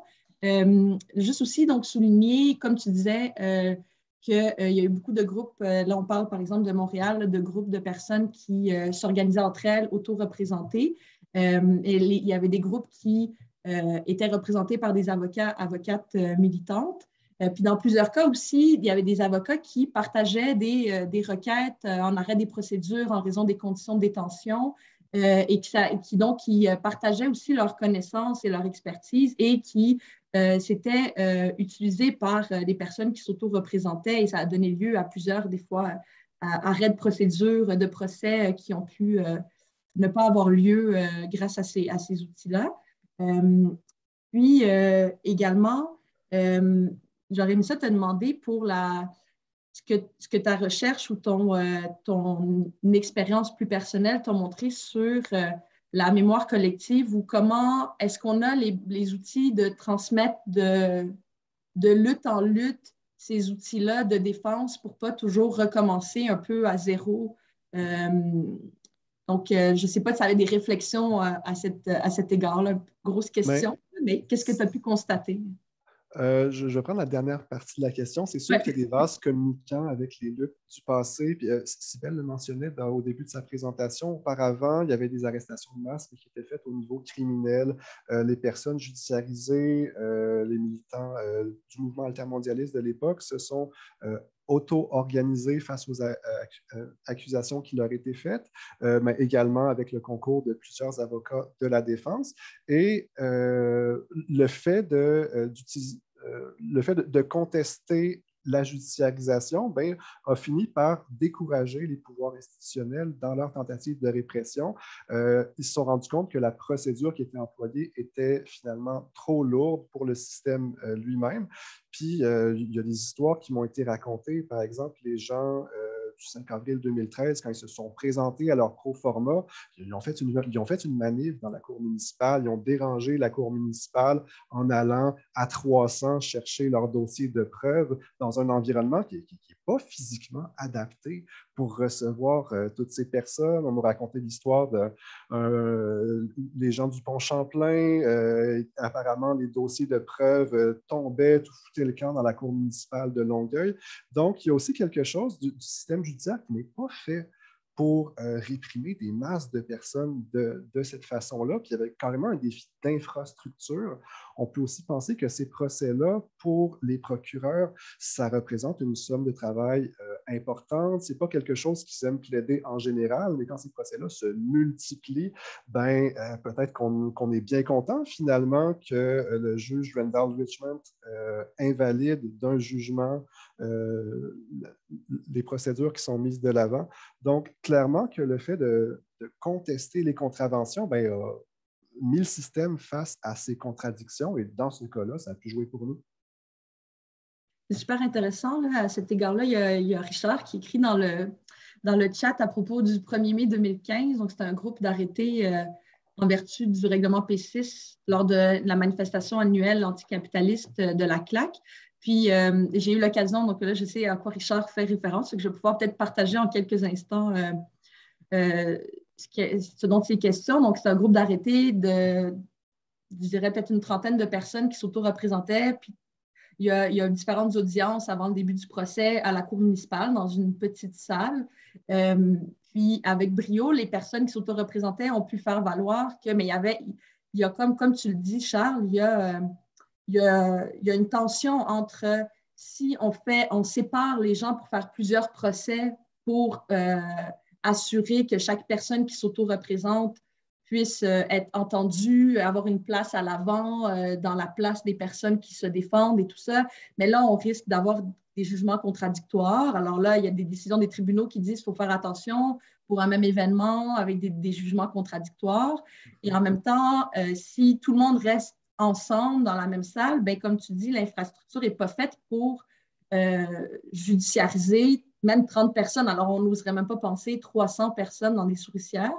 Et qu'il y avait eu des moments comme ça de résistance puis de mise en lumière des contradictions du système qui n'est pas fait pour judiciariser des pratiques policières d'arrestation de masse. Ça ne fonctionne tout simplement pas de respecter les droits procéduraux des personnes qui s'auto-représentent ensemble tout en menant ce procès. Donc ça, c'était extrêmement intéressant. Puis comme tu l'as dit aussi, l'arrestation de masse, donc la problématique de judiciariser autant de personnes. Puis ce qui est intéressant à souligner rapidement, c'est que à Montréal, par exemple, la pratique de l'arrestation de masse, elle date de la fin des années 90. Comme tu l'as dit, par le mouvement altermondialiste, les mouvements anti-autoritaires étaient ciblés. Puis en 2012, bien, on voit un pic que tu nous as bien montré dans les données que tu as montrées, donc un pic jusqu'à 2015. Puis ce qui est intéressant, c'est que depuis 2015 à Montréal, la police de Montréal ne fait plus d'arrestation de masse par encerclement. Donc, c'était quand même une pratique qu'elle avait utilisée pendant très longtemps. Et la mobilisation, suite à ce pic de 2012 à 2015, a permis de mettre fin à cette pratique répressive. Donc, ça, c'est aussi assez intéressant. Je ne sais pas si tu avais quelques réflexions. Oui, à vrai dire, en ce moment, moi, c'est une question que j'avais par rapport aux manifestations anti-vax. Je m'étais passé la réflexion, mais si à Montréal, la police voulait se mettre à encercler ces gens-là, quel outil réglementaire utiliserait-il? 500.1 n'existe plus, P6 a été abrogé, le code criminel, c'est trop lourd, ça ne fonctionne pas. Donc, on est dans une situation où les mécanismes qu'utiliseraient les autorités pour faire la même chose ne sont même plus présents. Je me demande ce qu'ils feraient. Mais on est content de ne pas l'avoir eu à l'expérimenter puis à essayer de savoir quel outil. En même temps, comme on sait, bien, les corps de police peuvent être imaginatifs. Ils sont bien en 2011 allés utiliser l'article 500.1 du Code de la sécurité routière. Pourquoi ils ont conçu pour les camionneurs. Ça, à quoi ils ont pensé. Donc, comme tu le disais aussi, c'est des luttes qui sont toujours à poursuivre parce qu'on ne sait jamais quand est-ce qu'un nouvel outil pourrait être utilisé qui n'a même pas de lien direct avec l'exercice du droit de manifester. Donc, c'était un appel à la vigilance que tu disais. Mais sinon, je te mets les mots dans la bouche, c'est quoi.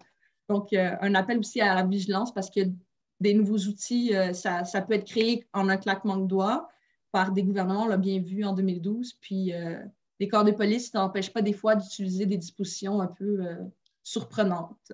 Oui, à cet effet-là, puis tu mentionnais tout à l'heure, demain, ce sera les 10 ans de l'adoption de la loi spéciale, mais aussi de l'amendement apporté au règlement P6. Donc, on avait fait passer l'amende de 100 à 500 $. Juste pour mentionner qu'en 2012, le tiers des contraventions qui ont été distribuées, environ 1200, c'est dans les 5 jours qui ont suivi ce moment-là. Donc, vraiment une opération concertée entre la province, la ville, les corps de police pour essayer de mater le mouvement. Bon, après, l'histoire a fait qu'il y a eu les casseroles et c'est devenu autre chose, mais je voulais prendre la peine de le souligner.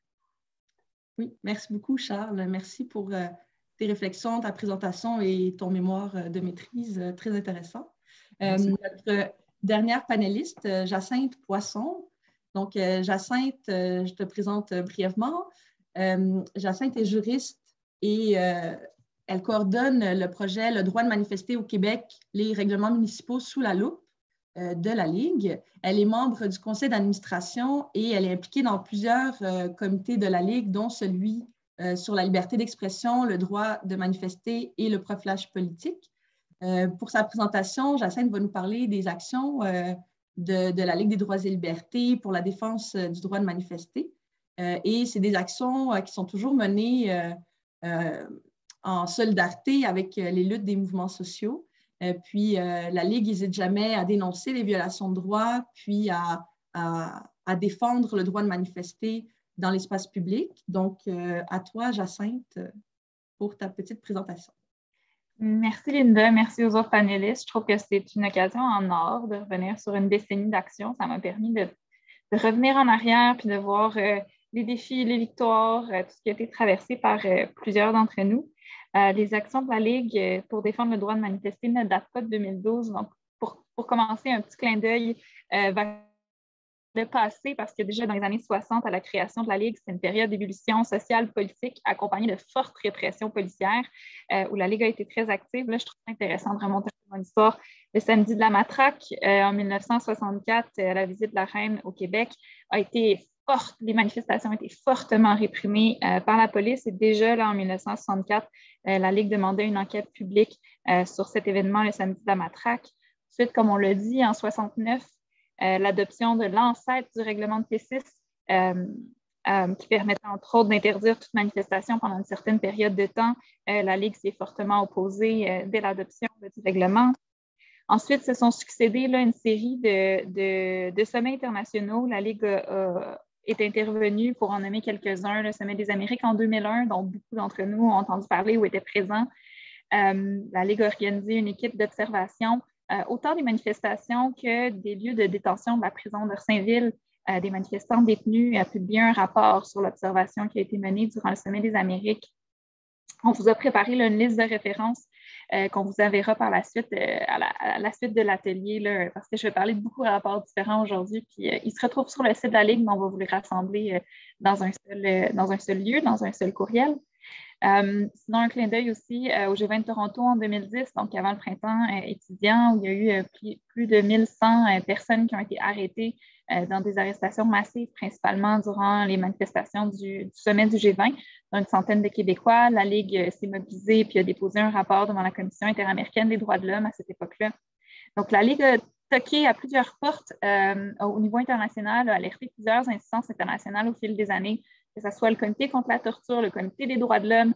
Successivement, à chaque examen périodique ou à chaque occasion, la Ligue a déposé un rapport pour dénoncer les abus, les violations de droits durant les manifestations. Ça a donné lieu quand même à de multiples recommandations qui ont ensuite été reprises et qui ont servi d'un des multiples argumentaires dans l'espace public pour protéger le droit de manifester. Donc là est arrivée la grève étudiante de 2012, le mouvement populaire qui l'a accompagné, ponctué de centaines de manifestations à travers le Québec, là, comme les panélistes nous en ont parlé avec brio. Moi, je veux parler un petit peu des actions de la Ligue sous différents axes. L'axe de documentation, l'axe de mobilisation politique, judiciaire, d'éducation populaire, puis finalement des luttes actuelles puis qui nous restent à mener, selon moi. Donc, pour commencer, documenter. Charles nous en a parlé avec brio, mais je vais quand même revenir un peu là-dessus. Avec l'Association des juristes progressistes, avec l'AC, la Ligue a récolté des témoignages en 2012. Donc, des témoignages privés reçus seulement dans le cadre de notre rapport, mais également les témoignages publics. On en était à 384 témoignages donc des récits des manifestants dans la rue. Puis on a compilé également beaucoup de données pour documenter les incidents de violence policière, d'usage d'armes, les arrestations individuelles et de masse, puis les accusations portées contre les manifestants. Donc, c'est un rapport publié en 2013 et qui a eu finalement une suite en 2015. On a poussé plus loin l'analyse dans un deuxième rapport en faisant notamment circuler un sondage auprès des groupes pour connaître leurs expériences, pour documenter également par des demandes d'accès à l'information les réalités. Pour constater, Charles nous a déjà parlé de chiffres, donc je vais passer vite là-dessus, mais entre 2011 et 2014, sur notre rapport, on a été rendu à 5 895 arrestations de manifestants au Québec, à travers 46 arrestations de masse différentes. Je pense que ce qui est intéressant dans nos rapports, c'est qu'on s'est mis à documenter les tendances de profilage politique. Ce qu'on a constaté, c'est que les arrestations de masse étaient principalement pour des causes étudiantes, anticapitalistes, contre la brutalité policière et écologistes, anticolonialistes, contre pécistes. Donc, c'était vraiment certaines causes politiques spécifiques. Parce qu'en fait, quand on décortique les arrestations massives, on se rendait compte que ce n'était pas nécessairement la remise de l'itinéraire, mais plutôt la cause politique défendue par les manifestations qui tendait à indiquer ce qu'il allait avoir une intervention policière forte ou pas. Donc, on a constaté que 23 manifestations ont été réprimées pendant cette époque-là pour les thèmes que je viens de vous nommer, donc étudiantes, anticapitalistes, brutalité policière, écologistes, anticolonialistes, parce que c'était celle qui dérange, c'est notre postulat, c'était celle que la police tolérait pas, voulait réprimer, alors que 116 manifestations qui, elles, ne donnaient pas non plus l'itinéraire, ont été tolérées. Donc, les causes, généralement, de ces manifestations-là étaient plutôt de l'ordre de la défense des droits du logement, des droits des chômeurs-chômeuses, services postaux, les droits des femmes. Donc, on constatait qu'il y avait une asymétrie dans le traitement des manifestations à cette époque-là. Ici, je vais faire un hommage très senti à Lucie Lemonde, qui est une militante, qui a été présidente de la Ligue des droits et libertés, professeure à la faculté de droit de l'UQAM, sans qui tous ces projets n'auraient probablement pas été possibles, n'auraient certainement pas été poussés aussi loin. Elle nous manque à tous et toutes terriblement. Puis elle a vraiment grandement contribué à la défense du droit de manifester au Québec. Là. Elle était l'une des auteurs de ces deux rapports et en fait de beaucoup d'autres actions dont je vais vous parler maintenant. Donc, un grand hommage à cette grande dame qui est Lucie Lemonde. Donc, ensuite, après avoir documenté, la Ligue s'est alliée à différents organismes, à différentes personnes qui ont porté des mobilisations politiques importantes pour faire tomber les entraves au droit de manifester. Donc, la dénonciation du projet de loi 78 qui est devenu la loi 12, des amendements à P6 pour demander leur abrogation. Donc, on a salué le retrait des constats d'infraction émis en vertu de P6 en 2015. Mais on a réitéré la nécessité d'abroger le règlement P6 au complet, ce qui a finalement été atteint quelques années plus tard. Donc, chapeau également aux autres organisations, dont l'AJP, qui ont milité fortement pour atteindre ce résultat-là. Les revendications également ont porté sur l'usage des armes durant les manifestations. Donc, dans nos rapports, dans nos prises de position, on a demandé la fin de l'usage des balles de plastique, des grenades assourdissantes, des armes à létalité réduite comme technique de contrôle de foule. Également, on a exigé une enquête publique sur les événements du printemps étudiant. On a fini par avoir la commission Ménard, comme vous savez. La Ligue a refusé de participer aux travaux de la commission Ménard, a refusé de témoigner en raison d'un mandat qu'on jugeait inacceptable, trop restreint. Donc, le mandat qui questionnait les circonstances des manifestations et les actions de perturbation plutôt que d'examiner les interventions, les pratiques policières et politiques, ainsi que les violations de droits. Donc, on n'a pas participé aux travaux. Donc, avec ces mobilisations politiques-là, on s'est également investi dans certaines luttes judiciaires.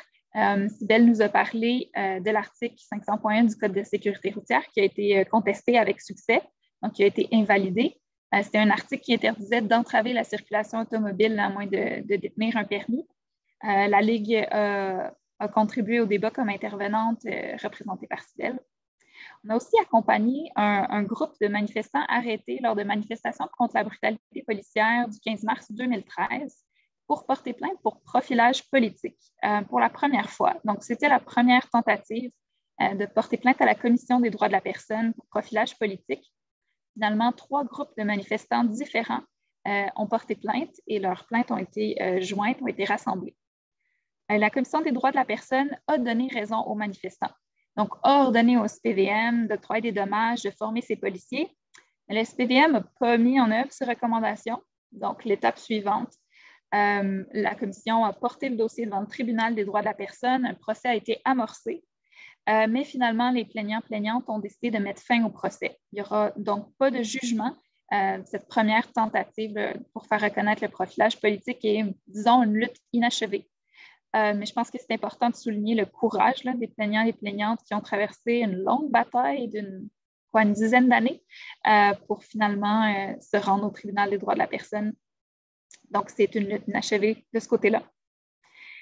Sinon, dans le champ de l'éducation populaire, on en a parlé un peu tantôt avec les autres panélistes. On a produit un pamphlet sur les mythes, les réalités sur le droit de manifester pour déboulonner plusieurs mythes, donner des arguments.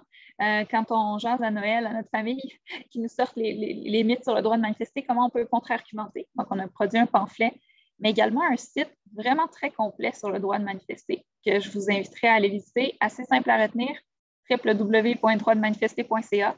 C'est un site qui contient vraiment une foule d'informations, des clips vidéo qui couvrent un ensemble de sujets sur le droit de manifester avant, pendant, après la manifestation.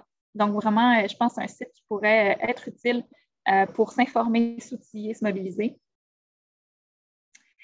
Sinon, pour un peu un regard vers les luttes actuelles à la Ligue puis vers le futur, la manifestation, pour nous, c'est vraiment la nécessité de protéger. C'est vraiment un droit qui est nécessaire de protéger. C'est un des outils pour les mouvements sociaux pour se solidariser, pour vivre les luttes ensemble dans la rue, mais aussi pour déranger, pour perturber, pour se faire entendre, de façon à influencer, créer des changements dans les politiques publiques, mais aussi dans l'opinion publique, si on peut dire. Ce qu'on fait, c'est qu'on mène présentement un projet pour outiller les groupes face aux règlements municipaux qui limitent le droit de manifester partout au Québec. On a produit un guide en 2019 où on a analysé 64 règlements municipaux à travers le Québec qui continuent d'entraver gravement l'exercice du droit de manifester. Parce que malgré des victoires judiciaires dont on a parlé aujourd'hui, l'article 500.1 du Code de sécurité routière qui a été invalidé, 19.2 à Québec qui a également été invalidé, P6 qui a été finalement abrogé à Montréal, mais on serait surpris d'apprendre qu'à travers le Québec, des règlements municipaux dans pratiquement toutes les municipalités restreignent très, très sévèrement le droit de manifester. Je vais vous donner quelques exemples. Presque tous les règlements prévoient qu'il faut soit divulguer l'itinéraire ou obtenir un permis pour manifester. Dans certaines villes, c'est 4 à 6 semaines d'avance que ce permis-là doit être demandé, comme à Joliette. Dans d'autres, ça vient avec l'obligation d'avoir une assurance responsabilité. Donc, les organisateurs de la manifestation doivent avoir une assurance allant jusqu'à 2 millions pour pouvoir tenir leur manifestation. C'est le cas à Gatineau, à Bécomo. Dans d'autres, les règlements disent carrément que manifester, c'est une nuisance, à moins d'être autorisé par le conseil de ville par une résolution. Donc, vous imaginez le fardeau que ça constitue. Bien souvent, ces règlements-là ne sont pas nécessairement appliqués par les autorités politiques ou par la police, mais leur existence même peut être très inquiétante. À quel moment est-ce que ça peut être réactivé? À quel moment ça peut être utilisé par les autorités publiques, par la police, pour des causes ou à des moments où ils souhaitent réprimer les mouvements de contestation sociale? C'est ça qui est inquiétant. Il y a toutes sortes d'interdictions aussi dans les règlements municipaux de faire du bruit. Sont là également à Montréal. C'est un des règlements municipaux qu'on continue d'avoir à Montréal. Donc, il est interdit bien souvent de toute clameur, chant, bruit. Parfois, il est interdit d'utiliser carrément des haut-parleurs dans tout rassemblement public. Ça, c'est très commun dans la plupart des règlements municipaux. Beaucoup de règlements interdisent de blasphémer dans l'espace public, interdisent d'insulter les policiers. Donc, on n'a pas ça à Montréal, mais dans beaucoup de municipalités, c'est le cas. On n'a pas le droit d'insulter ou de blasphémer. Également, un autre exemple, des interdictions d'affichage. Donc, toutes les activités qui entourent la manifestation, qui entourent les actions des mouvements sociaux. Certaines villes interdisent carrément l'affichage lié à des revendications politiques. C'est le cas de Rouyn-Noranda. Donc, c'est spécifiquement prévu que les revendications politiques ne pourront pas être autorisées. L'affichage pour les revendications. Dans d'autres villes, ça doit être autorisé. Par exemple, à Bécomo, c'est par le responsable des communications qu'il faut passer.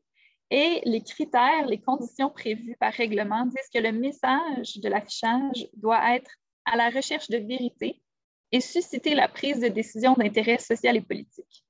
Donc, ce responsable des communications de la ville serait un filtre de l'expression qui est acceptable ou pas dans l'affichage par les groupes, par les citoyens. On s'entend très inquiétant.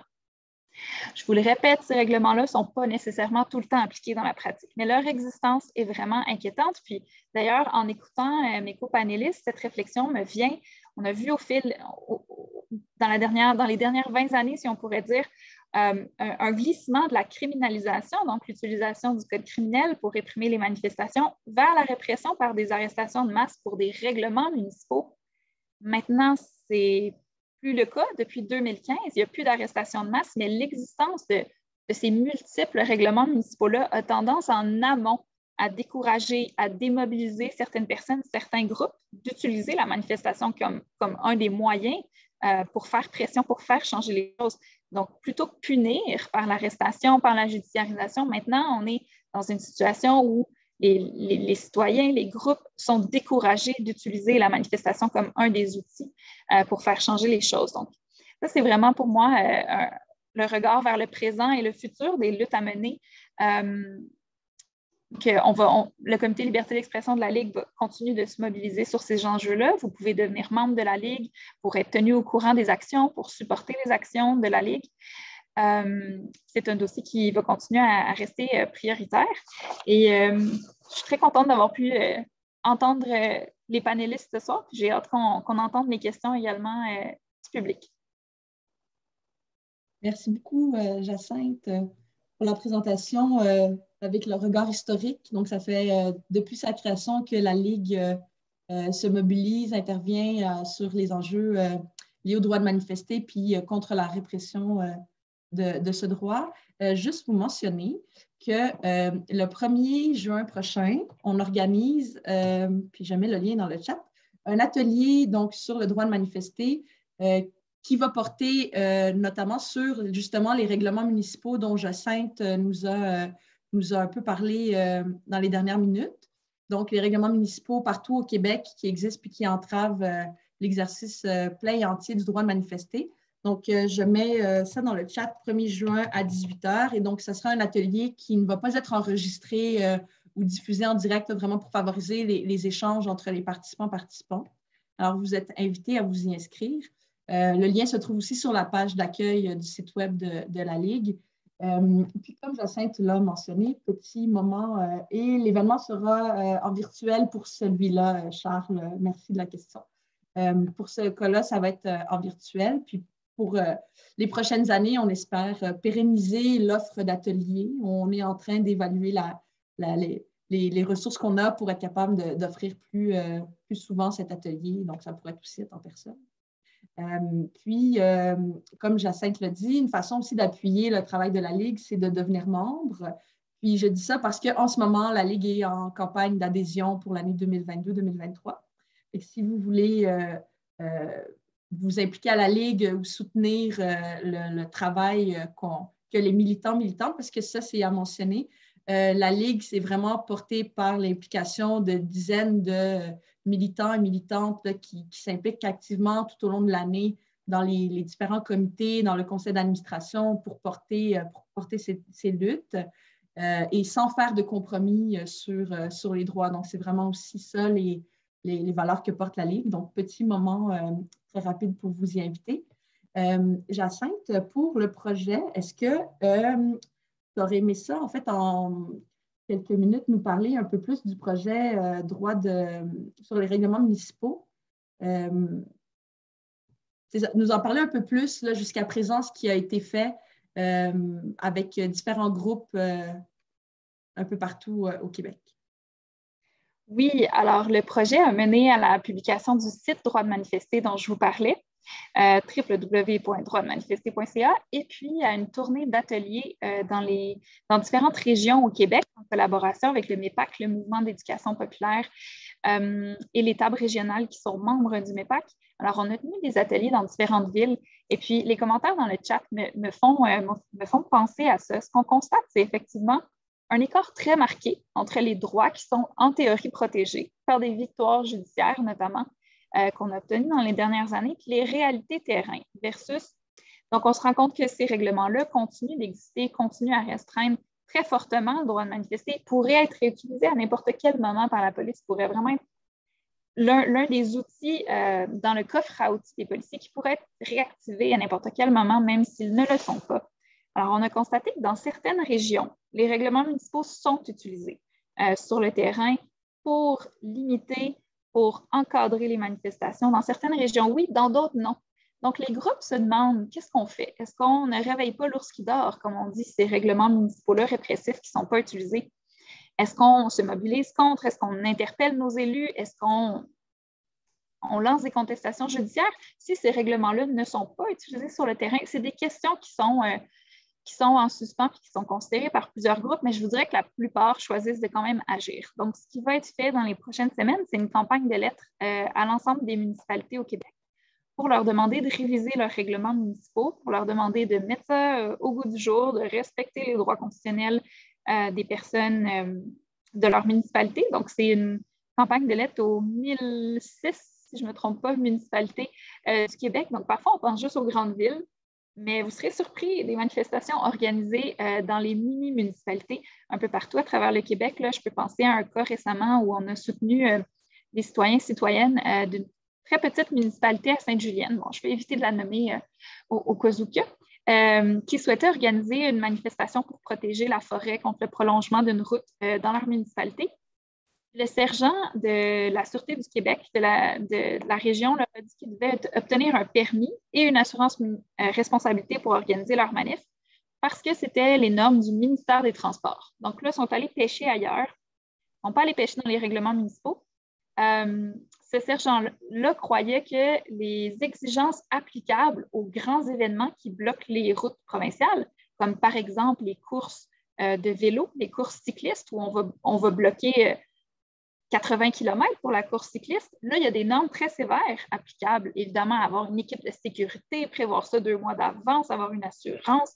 Bon, ce sergent-là croyait que c'était applicable aux manifestations. Alors là, ça a été quelques semaines de démarche, je vous dirais, pour arriver à trouver la bonne personne au ministère des Transports, le responsable des permis, qui a pu nous confirmer non, ce n'est pas applicable aux manifestations. Là, on a pu revenir vers le sergent de la Sûreté du Québec qui a reconnu, effectivement, c'est mon erreur, d'accord, ce n'est pas applicable. Donc, les citoyens et citoyennes ont pu tenir leur manifestation dans leur petite municipalité. Mais tentez de vous mettre à la place de ces citoyens et citoyennes, le stress qui a reposé sur leurs épaules. Ces citoyens et citoyennes-là souhaitent protéger leur forêt, font une pétition, rencontrent le ministre, font toutes sortes de démarches. La manifestation, c'est un des outils dans leur campagne. Et puis là, de vivre pendant plusieurs semaines ce stress-là, de ne pas savoir s'ils allaient devoir demander un permis, comment ils allaient obtenir une assurance responsabilité, voyons. Il n'y avait pas d'organisme qui chapeautait la manifestation. Tentez de vous imaginer l'effet dissuasif, le chilling effect que l'existence de normes comme ça peut avoir, même si au final, elles ne sont pas appliquées, il n'y a pas de judiciarisation qui en découle. Juste l'existence de ces normes-là, c'est vraiment inquiétant.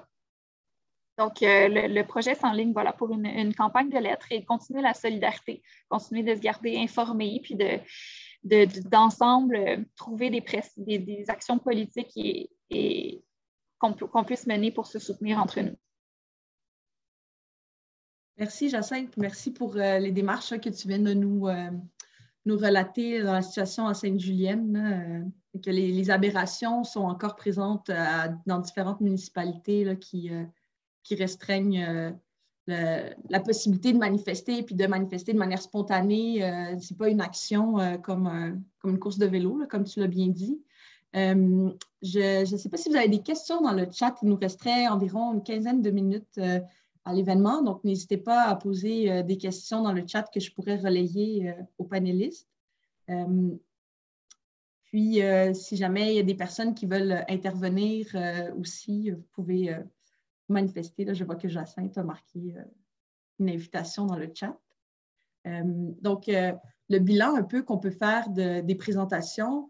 Donc, on a vraiment parcouru différentes dimensions de la répression des manifestations, mais aussi des actions qui ont été menées. Donc, ce qu'on constate, c'est que 10 ans plus tard, non seulement la répression, elle n'est pas propre à 2012, comme on l'a vu, donc les manifestations font l'objet de répression avant 2012 et ont continué à l'être après 2012, mais vraiment, il y a eu une grande mobilisation des personnes individuellement, collectivement, qui se sont mobilisées pour dénoncer cette répression, pour faire valoir devant les tribunaux, mais aussi dans la rue, par différents moyens d'action politique aussi, la défense de ce droit ou la reconnaissance des violations de droit ou des blessures graves qu'elles ont subies personnellement. Donc, comme Francis nous en a parlé, c'est aussi un long combat à porter dans l'ombre, dans l'ombre pendant de nombreuses années. Et ce que j'aurais aimé aussi dire, c'est que, par exemple, par rapport aux grenades assourdissantes dont nous a parlé Francis, c'était connu, donc, la dangerosité de ces armes. Puis, c'est la même chose aussi des balles de plastique. Donc, comme Jacinthe nous l'a dit, ça fait depuis 2001 au Sommet des Amériques que des organisations, des mouvements citoyens, la Ligue des droits et libertés en faisant partie, demandaient le retrait des balles de plastique en 2001. Et donc, si les autorités prenaient acte au moment de ces revendications-là où les violations de droits et le danger pour la vie, carrément, donc la vie des personnes, l'intégrité physique était dénoncée, en 2012, il n'y aurait pas eu toutes ces personnes qui ont été blessées par justement ce même type d'armes qui, 10 ans plus tard, donc on est 20 ans après le Sommet des Amériques et plus, sont encore dans l'arsenal. Donc, c'est des luttes. Les luttes, c'est des affaires de temps. Donc, c'est vraiment, il y a encore beaucoup de luttes à poursuivre au niveau de tout ce qui concerne les armes. Puis, on ne sait pas, en fait, on s'était posé la question avec Francis, mais on va devoir faire un peu plus de recherche parce que ce n'est pas non plus quelque chose qui est transparent par les corps de police. Est-ce qu'il y a encore des grenades assourdissantes parmi d'autres corps de police au Québec après le retrait du SPVM? Donc, ça, c'est quelque chose aussi qu'il va falloir suivre dans les prochaines années pour demander ce retrait. Puis, on a bien vu la judiciarisation, donc des arrestations de masse, mais on n'a aucune garantie qu'un autre mouvement social d'une très grande ampleur, mais que les pratiques répressives ne vont pas, elles aussi, ressurgir puis être réutilisées. Donc, il n'y a jamais aucune garantie à cet égard. Puis, je vois qu'il y a une personne dans le chat qui parlait de la manifestation qui est vue comme une nuisance. Puis, ça m'amène à poser un peu la question pour ceux et celles d'entre vous qui vont vouloir répondre. On a beaucoup entendu dans le discours public que les interventions policières sont souvent justifiées parce qu'il y a certains actes criminels qui peuvent être commis dans une manifestation. Puis je pense que vous ne l'avez pas abordé, Cybèle et Jacinthe, directement dans le cadre de vos présentations. Est-ce que vous auriez aimé dire quelques mots à ce sujet? Parce qu'il y a d'excellentes décisions des tribunaux dans les dernières années qui sont venues justement aborder de manière assez directe cette justification des corps de police pour réprimer des centaines de personnes puis utiliser des armes dangereuses. Donc, Cybèle, je vois que tu as activé ton micro. Bien, je te dirais que ça, cette tendance-là à limiter des droits existants pour prévenir des violations possibles, c'est pas nouveau. En droit du travail, on le voit beaucoup quand il y a un conflit de travail, un lock-out, une grève. Souvent, ça va être très facile pour des employeurs de saisir la Cour supérieure pour obtenir des injonctions contre les syndiqués. Et ça va être des injonctions qui vont limiter des éléments qui ne sont pas du tout visés par des délits ou des crimes ou des méfaits. Par exemple, ils vont dire vous pouvez piqueter, mais vous devez vous tenir à tant de mètres de la porte et être maximum tant de personnes. Il n'y a aucune loi qui prévoit ça. C'est vraiment la Cour supérieure elle-même qui prend sur elle-même de poser des limites parce qu'elle dit que ces limites-là vont s'assurer peut-être qu'il n'y ait pas de violation. Souvent, il faut démontrer qu'il y a quand même eu, des entraves, du blocage, mais il y a comme une tendance à voir la manifestation devant les tribunaux comme quelque chose qui ne devrait causer aucune perturbation, aucun dérangement. Ce que moi, j'argumenterais avec égard va contre la jurisprudence de la Cour suprême en la matière, dans Pepsi-Cola et d'autres décisions, qui reconnaissent que la manifestation, du moins pour des grévistes, mais je pense que ça pourrait s'appliquer ailleurs, peuvent perturber et doivent pouvoir perturber jusqu'à un certain limite, évidemment, pas nécessairement bloquer, mais une certaine perturbation doit être tolérée parce que c'est ça le lot d'une société dite démocratique. Alors, on a cette perception-là et je pense qu'on parle beaucoup de police, mais on ne parle pas assez non plus de tout l'appareil administratif et judiciaire qui légitime. En droit criminel, on le voit parce qu'il ne suffit pas juste d'arrêter quelqu'un, il faut quand même que les procureurs poursuivent, déposent des poursuites. Et c'est la même chose avec l'étiquette. Une fois que les étiquettes ont été faites, c'est quand même donné aux procureurs de la ville, procureurs et procureurs. Puis ces derniers peuvent prendre des décisions d'abandonner, de continuer, etc. Même chose pour les conditions de libération. Fait que je pense qu'il faut aussi, à un moment donné, parler de ces gens-là. Et il faut aussi parler des partis municipaux, comme Projet Montréal, etc., qui, oui, la police a une certaine indépendance, mais pas au niveau du financement. Alors, pourquoi Projet Montréal, si elle finance le budget de la police, ne peut pas être plus contraignante par rapport aux outils qui sont achetés, par rapport à ce qui est discuté? Je pense qu'elle pourrait l'être. Fait que, tu sais, il y a beaucoup d'acteurs dans ça qui vont quand même tout mettre sur la police parce que c'est facile à faire et pas nécessairement, je pense, prendre la responsabilité.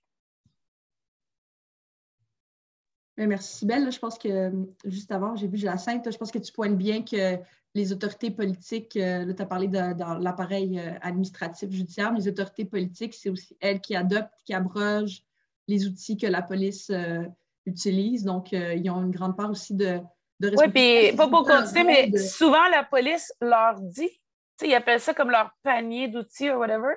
Puis la police, c'est comme, on a besoin de cet outil pour le faire. Puis c'est comme, on a besoin d'un outil qui nous donne le pouvoir de déterminer si une manif est légale ou pas. Puis dans plusieurs municipalités, et évidemment le gouvernement provincial, c'est correct. On va faire ce que la police nous demande. Puis je trouve que ça, c'est vraiment, ça marche à l'envers. Il me semble que c'est l'inverse qui devrait se produire. Moi, l'expression que tu te demandais, c'est coffre à outils, là, qui est souvent utilisé, coffre à outils. Oh mon Dieu, que ça me fâche, mais c'est pas grave.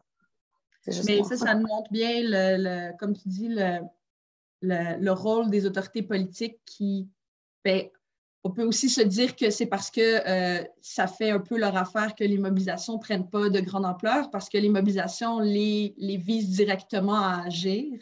Donc, c'est sûr que de restreindre, contenir, réprimer ce moyen d'action, ce droit-là de manifester, de s'exprimer collectivement dans la rue, bien, ça fait aussi certainement l'affaire de bien des autorités politiques. Mais c'est aussi donc leur rôle de jouer ce pouvoir de surveillance des pratiques policières, qu'on parle des armes de contrôle de foule là, qui sont directement attentatoires là, à l'intégrité physique puis à la vie des personnes. Donc, c'est leur rôle de remettre en question ces outils-là et d'ordonner des retraits quand ce n'est pas la police qui le fait d'elle-même, là, pour pas justement que ce soit le fardeau des personnes blessées de mener un combat pour faire retirer des armes, parce que comme société, c'est quand même intolérable de voir que ça doit reposer sur les principales victimes d'abus policiers que de devoir faire changer des pratiques. Donc, c'est en même temps un appel, puis c'est aussi le travail de la Ligue d'interpeller les autorités politiques pour qu'elles agissent à cet égard. Puis, Jacinthe, je pense que tu voulais peut-être nous parler un peu pour informer tout le monde, des décisions des tribunaux qui viennent dire qu'on ne peut pas mettre fin à une manifestation sous le motif que certaines personnes dans la manifestation ont commis des actes criminels. Je ne sais pas si tu voudrais nous dire quelques mots à titre informatif. On a la chance d'avoir Maître Théberge dans l'assistance. Alors, s'il veut prendre ma place pour en parler, ce serait fantastique. Mais donc, la décision de Bérubé de la Cour d'appel, tout de même, nous donne des outils utiles, nous donne des arguments utiles à ce sujet-là. Donc, du 9.2 qui prévoyait qu'une manifestation pouvait être déclarée illégale si des actes individuels de vandalisme ou de violence, il faudrait que je me souvienne le terme exact, était commis. Mais la Cour d'appel les tribunaux sont venus nous rappeler que la responsabilité pénale, elle est individuelle. Alors, on ne doit pas laisser les droits collectifs de tous et toutes, d'un groupe, être affectés par des actes isolés. Donc, ces actes isolés-là ne doivent pas être une façon de réprimer le droit de manifester de tous et toutes. Donc, ça, c'est un gain devant les tribunaux. Je serais curieuse si Maître Héberge est dans l'instance de pouvoir nous en parler, mais... Il est là, il vient d'ouvrir sa caméra. Ah, super. Maître Héberge, est-ce que vous voulez nous dire quelques mots? Je peux vous joindre à l'instant. Bonjour. Effectivement, lorsque la juge Biche a rendu la décision, puis c'est la juge Biche qui était, excusez-moi si mon éclairage n'est pas bon. Il n'y a pas de souci. La juge Biche parle beaucoup aussi de l'arrêt PepsiCo là, dans Bérubé. Parce que lorsque je préparais un peu l'argumentaire, j'étais d'avis justement que, parce que dans tous les rapports de l'ONU, les décisions de l'ONU, on parlait justement du fait que le droit de manifester, c'est aussi le droit de perturber, puis que ça fait partie de l'exercice démocratique, mais qu'il y avait une limite. Mais cette limite-là était vraiment liée à un danger réel de méfaits, d'attenter à la vie ou de blesser réellement quelqu'un, pas simplement on pense à l'avance déjà que qu'il va y avoir des dangers. C'est simplement qu'il faut qu'il soit avéré qu'il y ait en tant que tel des motifs raisonnables et probables de croire qu'une infraction contre les biens ou contre la personne va être commise, mais pas simplement une croyance a priori. Là. Fait que ça, c'était rassurant. Puis aussi, cette décision-là, moi, c'est ça que je le dis souvent, c'est que la juge Biche ouvre aussi une porte par rapport au droit le droit de la réunion, ou en tout cas pas simplement le droit à la liberté d'expression, c'est aussi par rapport au fait le droit de se rassembler, qu'elle disait que ce n'était pas un champ qui était très exploré, puis qu'il fallait l'explorer davantage. Fait que ça, je trouvais ça vraiment, vraiment intéressant parce qu'on voit souvent ça, que c'est le droit de réunion.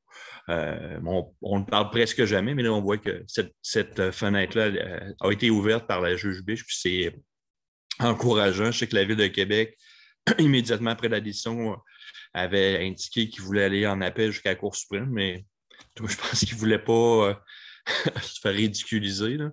Fait que c'est pour ça qu'ils n'ont pas été en appel. Mais ce que je tiens aussi à vous dire, c'est que par rapport aux décisions que nous attendons presque depuis 2 ans, on a plaidé devant le juge Hébert pour une action collective pour certaines manifestations du printemps érable.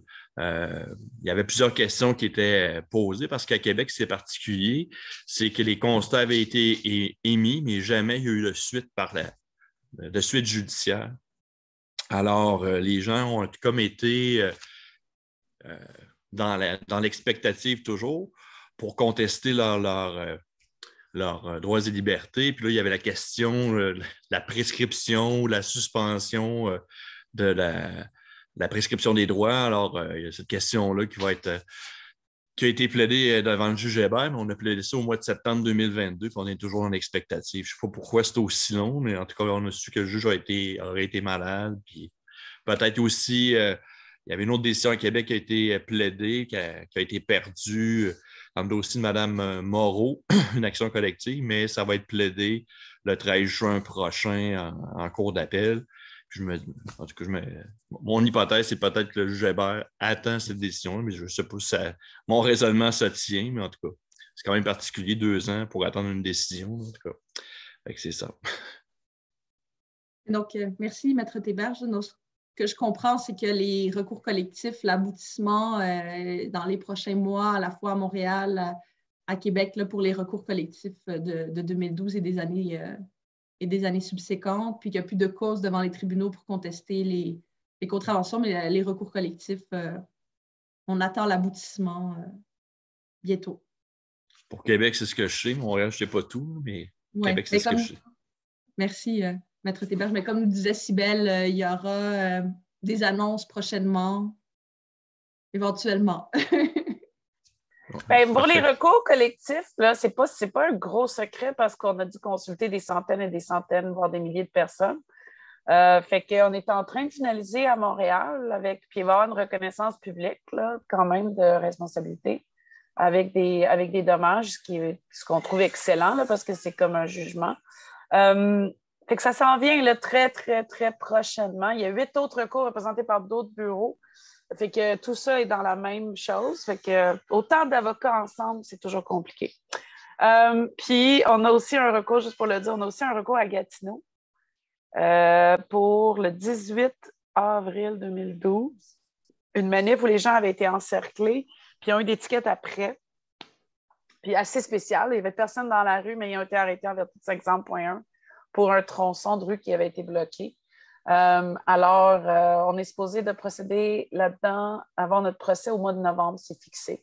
Novembre 2022, avec le juge Blanchard, pour ceux et celles qui le connaissent. Alors, voilà.